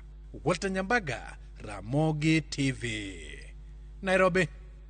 Winjo kama pange kuonde mopogore kama Raila Odinga dhi bedo ka dhiye. To penjo maduong' en kanye be magi to kuonde modhiye dwe mar Ang'wen kaka chakre kachel koda gigo ma jatend piny Kenya dhi bedo kacha kantiere. Setho Kumu ang'e ni jakanyo mar UDA to yiena mondo apenji bende ing'e kama Raila Odinga nitiere. Acha kodi sani wapenjo ka ni Raila ni kanye lemo mar AUC nitiere ka jotend migepe kendo jatend migawo mochung'ne weche mag tudruok mag pinje maoko kata foreign affairs mano Musalia Mudavadi bende osewacho kanyo ni josiasa wacho weche moko ma kidek kelo midhiero e lek mar Raila Odinga dwaro lemono mar jakom AUC. Ero kamano Cleopat. Wewe akwonga dwoko kamoro Brenda nowacho ni sirikal tiyo jigie agoko. Aparo ni kanyo ko wacha die nikech king'iyo gir lakteche gi tie negotiations masani timre kendo gibet piny gitemo loso wachno. Dine be ni sirikal tiyo jigie agoko dok gibet kata piny ni negotiate. Koro aparo ni mano kadier. Kwa bire wacha Raila AU. Mheshimiwa Mandhiwa odakadaka ni bwana cha. Gima okawinji en ni campaign mitimone moluor Raila Odinga ng'ama spearhead campaign dagomba awinja ni noluongo ng'ani ni ng'a nikech kinde mwaloso ni kata kineno report no ma presenters wacho, His Excellency the President ema en chief campaigner mar Raila Odinga. Onge piny ma muluo Raila Odinga nyalo dhi to wuo gi president ka President William Ruto onge. President William Ruto ne madhi many appointment gi that head of state, duongo ne dhot to soyo Raila iye. Mane adier manitie. Ikineno sani kuma gimomineno ka Raila onge the political scene. Mulu Raila understands kaka politics mitugo at a continental level chalo. Nyaka iweri gi local politics. Kaito koro idhi tugo continental politics. Mana kaluo waka ingeni ngama wuoi kose godala. Timu kosimba. Koro okwanya bet kani wadwaro ni baba simba onge. Sani baba ose godala odil gigi continental politics. Nitiere budget ma bedo set aside for that campaign mare. There is a strategy mose bedo set aside kingio secretariat ne together with the national government the ministry mar foreign affairs. There are those strategies magi come up with gi those timelines magi keto pinje magi dwa dhi regions obed central obed northern obed southern Africa, how they want to approach these heads of state. To ngama ni gigite yes. Debed ni onge mar Raila Odinga sani kama inene kata areo lala iwacho ni tok kano sedo report man NADCO nyaka kawuono pok anene kumoro bende mopiare elela ni entiere oko ka oting'o chenro mopogore opogore. Nyalo bedo mana achiel kuom strategies moketi mane ni onge e siasa mapacho ka kori ka enene kata kalure kod gino ma iwacho mana kine machok mokalo. To ing'eno ko nyal bet siasa ma local ka imanyo ne lemo mar continental.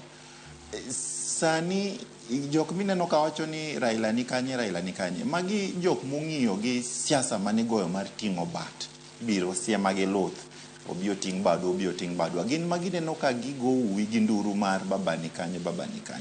What they should understand ni sani kuma baba ochimo lemo mochime tircha. It is not possible. Ok nyalre mondo baba otim politics ma local. Make gi kanyo. Sir, erokamano ahinya. Iwacho kanyo nya wan kaka RamogiTV no penya Raila Odinga ni kanye.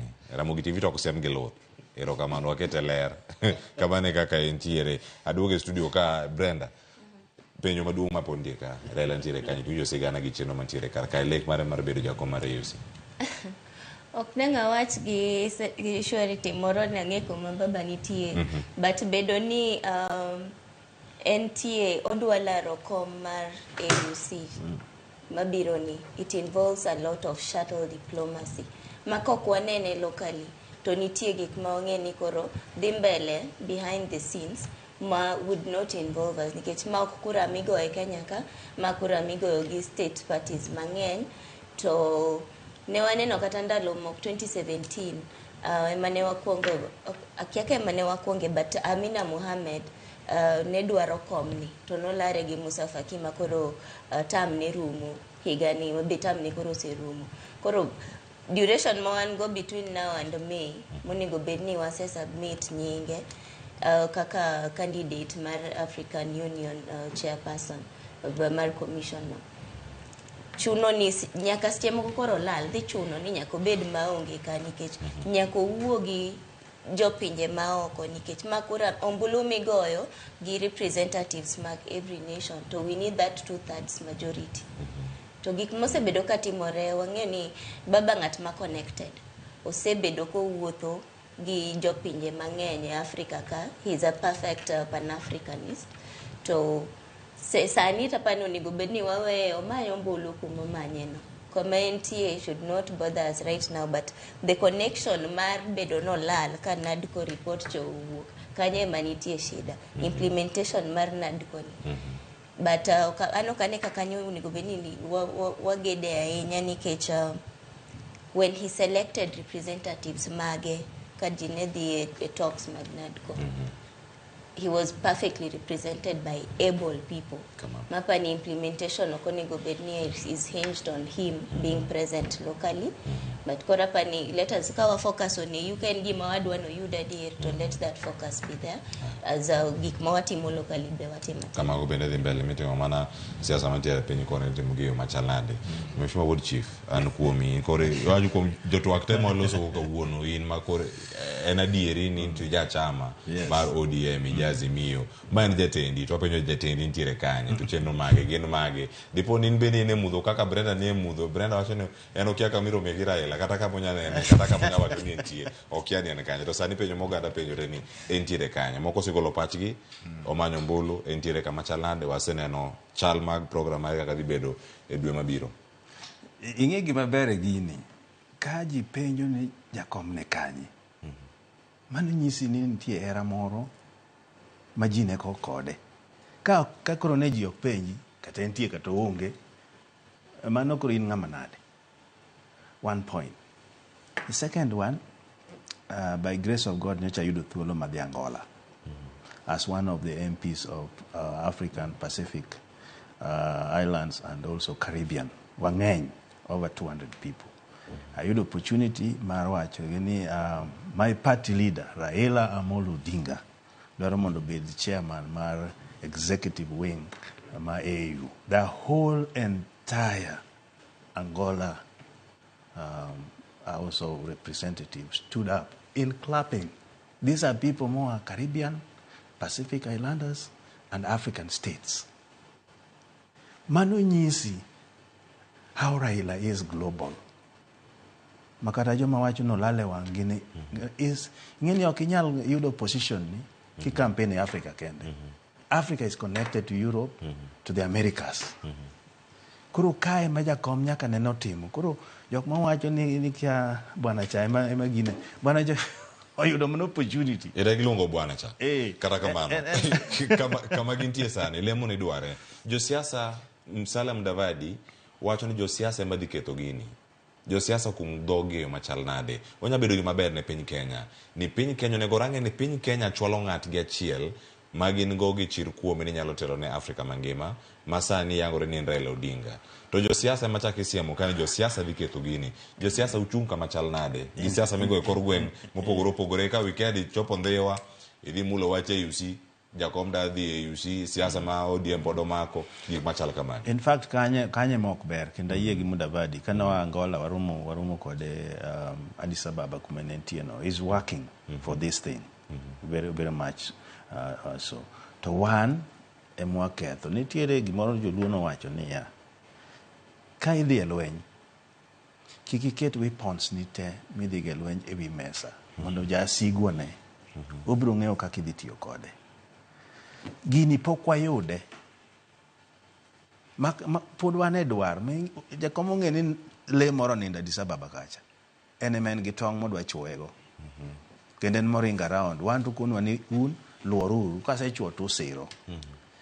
Pok wayudo gini pod wamanye gimomiyo joluo wuoye mang'eny onge. Keep your mouth shut. We jok moko malibamba go wuo tindi ng'eni jakom ber kien kacha en mtu watandawili ang'o mano is okay. Gimoro magilingo ni nyalo yudo kodhino let it happen. Wan kaka joluo waling ti. ODM ok en a luo party, ok en a national party. Ma joluo nengo ling te. To Raila kodhi e UC dikelo obarre di. Ingena seng'yo chike mag yuge. Onge gima require ni nyaka resign. And man you are not supposed to participate actively in local politics. Koro as we talk now, jakom party leader kendo no chotimo gimoro mariek niya kapod aringo nyaka we caretaker mar ODM mineno koting'o bado paranya gi jowa ma joluo gi oling ti because gima is at stake here ni kwachako wuoyo kama to western ne kacha coastal ne kacha wadhi nego ODM is a national party. Nitiere structures. Opiyo Wandayi en leader na e parliament. Very effective leader. Okewa Mambadi en jakom party. Very effective leader. Mago structures mantie. To ma party deputy party leader gineti. Koro en gimo temo ni caretaking ni kapod aringo nikech onge vacuum e leadership ka. Ling'uru ti wach mar ni odhi kucho kor watimo nang'o. In inyalo ter chiegi to pod ngima. Mano kanga. Jakom is able to lead party kan kucho through these structures moketogi. Omiyo joluowa makuru dhou unyalo miyo mwanda chachikite maringi nikech gik mawacho manone kor gweng'. Erokamano. Iwacho ni meli bende nyalo nimo kuom gik manago oganda okung' dhogi mano otima ngima mowuok kuom Mheshimiwa Martin Peters Owino jaod bura Mandhiwa. Dakika osekalo 30 wadakawo weche mogik mana ka watieko sani chenro ma odiochieng' ma kawuono ka warango chal mar piny Kenya.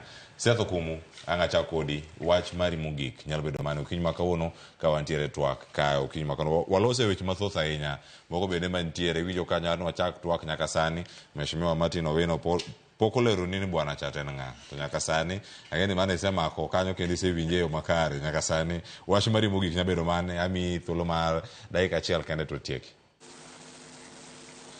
Erokamano. Mheshimiwa Martin owuoyo maber kendo kowacho ni josiasa oningo kung dhoggi. Obendo jasiasa. To kineno kata kako wuoyo kako luongo president wachani bwana ni to pok wayudo mwandani. Embo oningo bed nokungo dhoge wuoyo mariek. Ok oningo bed ni gibayo dhoge kamano to ging'eyo ni President William Samoei Ruto embo oningo bed ni konyo owa kaka Kenya mondo mi wayud olemo mar AUC no. Oningo bed ni gikungo dhogi. To kendo ineno ka gima timre en ni chama mar ODM en Raila Odinga. To Raila Odinga e ODM. Ka Raila dhi yudo olemo mar AU, ok apar ka chama mar ODM ni dhi bedo chama. Nikech king'iyo from 2005 nyaka sani e chama mar ODM ni en chama mosebedo ka weekend. Odhi mana mos. Ng'wech gi mbi manoketo cha. Ineno ka UDA orucho Nyanza ka mogolo kabisa. Koro gima iwinjo ka jogi wacho ni ati ODM en chama ma national mago mana weche moko magi giuso godo geno kendo gibago godo japiny. Adier en ni ka Raila Amolo Odinga oyudo lemo mar AUC to chama mar ODM ni ok dhi bedo chama miwinjo ka giwacho no. Koro wan gima wanyalo timo en ni wamed lamo kendo wamed siro sirikal mar President William Samoei Ruto kinde ma giwuok oko gi teko mang'eny ka gimanyo ne moluor Raila Amolo Odinga lemo mar AUC kendo we wish him well kendo wagombo no yud lemo no mondo represent Kenya at that continental level. Erokamano ahinya Seth Okumu jasiasa ma duond bura mar UDA e kaunti ma Kisumu. Erokamano ahinya kuom bedo kodwa e studio kinyi ma kawuono. Aduogo e studio ma Nairobi ka an kod Brenda Ongalo wach mari mogik nya bedo mane. Mana ka waluoro gi wach AUC connected gi siasa wa makaluo especially but kata ka wuoyo wach mar ODM hapa ni jatelo mention gimoro ni onyara ni there is nothing barring but king'iyo principles of good governance, corporate governance okoyie ni makole mariyo at the same time. Koro kata kiwacho ni en kota konya control party remotely sijema ene AUC cha podok ber, it means he does not have belief gi jok mowechien.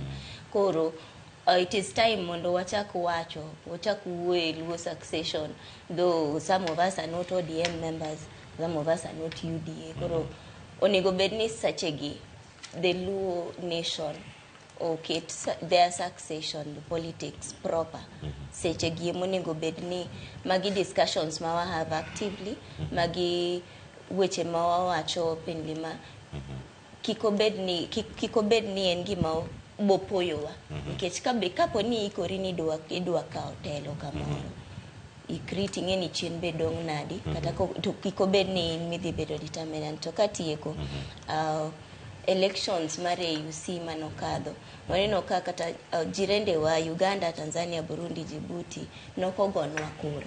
Ang'o ma watimo sani to ensure ni our relations with them have improved. Nikech manan ka mogik ni wawuoye wacho kaka steps ma wasetimo ma serikand ni osetimo to waneno ka nitie complaints mang'eny ni wa interfere gi jirende wa.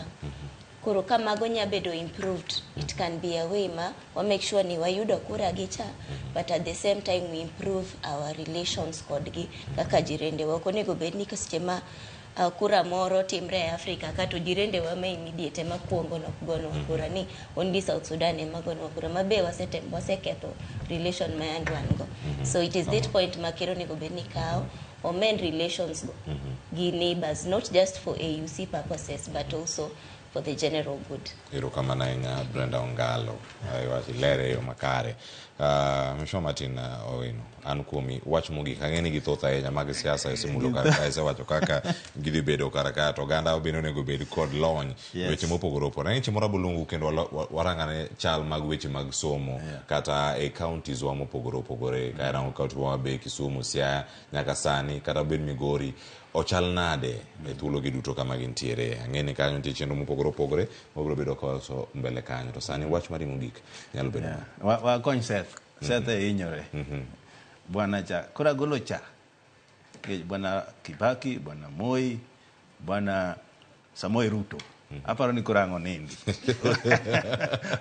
kan nego jatendo owinji koro Seth bida gi kwe gima ok bitimore ing'eni jogi kata mana Ruto mawueni Ruto ni ja ODM ji change mana kala but Ruto was an ODM strong member ma samoro akwayo jopiny ni gigi kiko kawo gi akawa surface value munyalo kata nego ru ni ODM uda go te jo ODM mano mondo ging'e to gimoro the notion ni ka jakom okawa another responsibility ni ODM dhi tho no jakom ng'amo ng'e management structures mo wacho ka will work kendo ODM is strong so ing'eni Addis Ababa ni bende en mana wi Mandera ka ji kiani en kure kanyo bende mantie joluo miluongo na nywa ging'eny kanyo koro wana dala gigi biro timore kaka sadhi gima adwaro ni wena wachi en education symposium ma wan go Ndhiwa tarik 5 dwe mar 4 ok wadhi maber Clefas kaka Luo Nation e wach mar education wan ema ne wa lead 60s 70s even 80s sani wan number 3 Kikuyu number 1 professors PhDs Kalenjin number 2 wan number 3 kendo mana distance nyithindo ok dhi school the firing rate is too high dropout too high jowa bende ok responsible kaka niwinjo dera kango ne chwado ji dhi school cha sani ng'ato en kata doctor ka kata professor ka nyathi to olewo dalagi ok dhi kata school koro waluongo vice chancellors wate mag universities wa Maseno University, Tom Mboya, Uzima, Rongo gite gibiro mondo wawuo principals mag colleges mag Luo wadwa kudho wach kaka joluo ne tang'o matimore in our education system BOMs jok mabendo chung ne skunde wa nyaka PAs te tarik 5 dwe mar 4 wan Ndhiwa mabe jakom biro gi keynote address kech en bende en concerned wan number 3 sani Kikuyu number 1 ki professors gi jok man gi PhDs Kalenjin number 2 Luo number 3 Kisii and Luhya kama ne wane number 1 to ma has a ripple effect in our performance as Luo so I invite everybody ma is a scholar mondo bi wawach weche mag somo mag joluo mane wipon mwadongo nikech Luo education no en equalizer kati ya family modhier kati ya family momeo erokamano ahinya Mheshimiwa Martin Owino Wuod Chief kuom thuolo mar biro kendo twak kodwa kachiel okil kamaloka Brenda Ongalo erokamano ahinya kachiel koda ka Seth Okumu mano jatend rowere ka en kacha jasiasa mar UDA e kaunti ma Kisumu mane makelo e giko ote duto maworo wasomo gi twak mabedo godo ageno ni yudo ng'eyo gik moko achiel ari adek kuom mane watwake okinyi ma kawuono nata iye twak okinyi ma sani nyinga Cleophas Oluoch jagisimo kanyakwar mokeo nyaka Chisango aweye lwet jogo makoro yes jogo ma ojiny jogo ma dendgi otimo tombo jogo ma otegno makoro data iye chenro mano mar orako oriti masani mang biro bang'e en chenro mar mbako romo kita kod jowetewa Joyce Oduor kod Sharon Ong'ao oriti masani.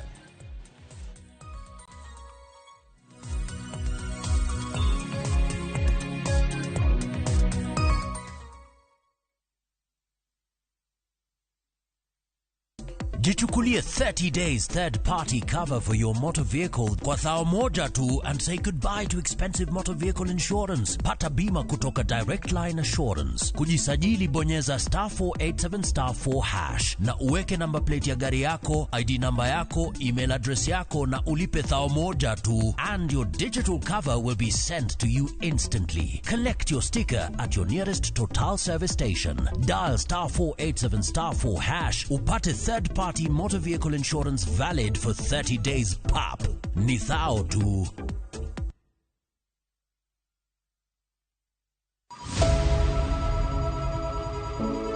Wuoth mar manyo chang. Wawuoth e piny mar thieth kokalo e wang' jogo mosedake. Thieth sani nitie Kenya ka, dakteche nitie, masinde nigo mwanyalo thiedhi michangi. Kata ibed jachiw thieth, kata mana jalno madwa ng'eyo gik matimore e sekta mar thieth.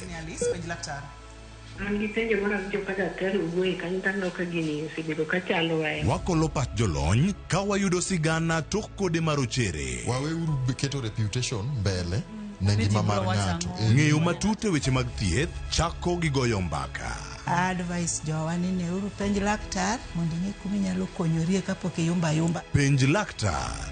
Wuok tich nyaka tich abich, saa 12 odhiambo. Mana e RamogiTV.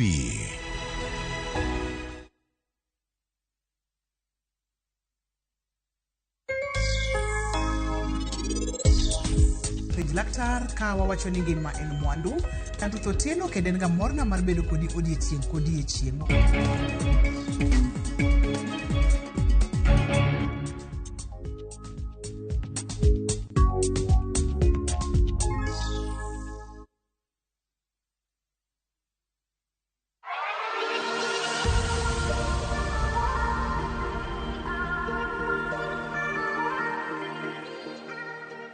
Machine ukende cheno mar orako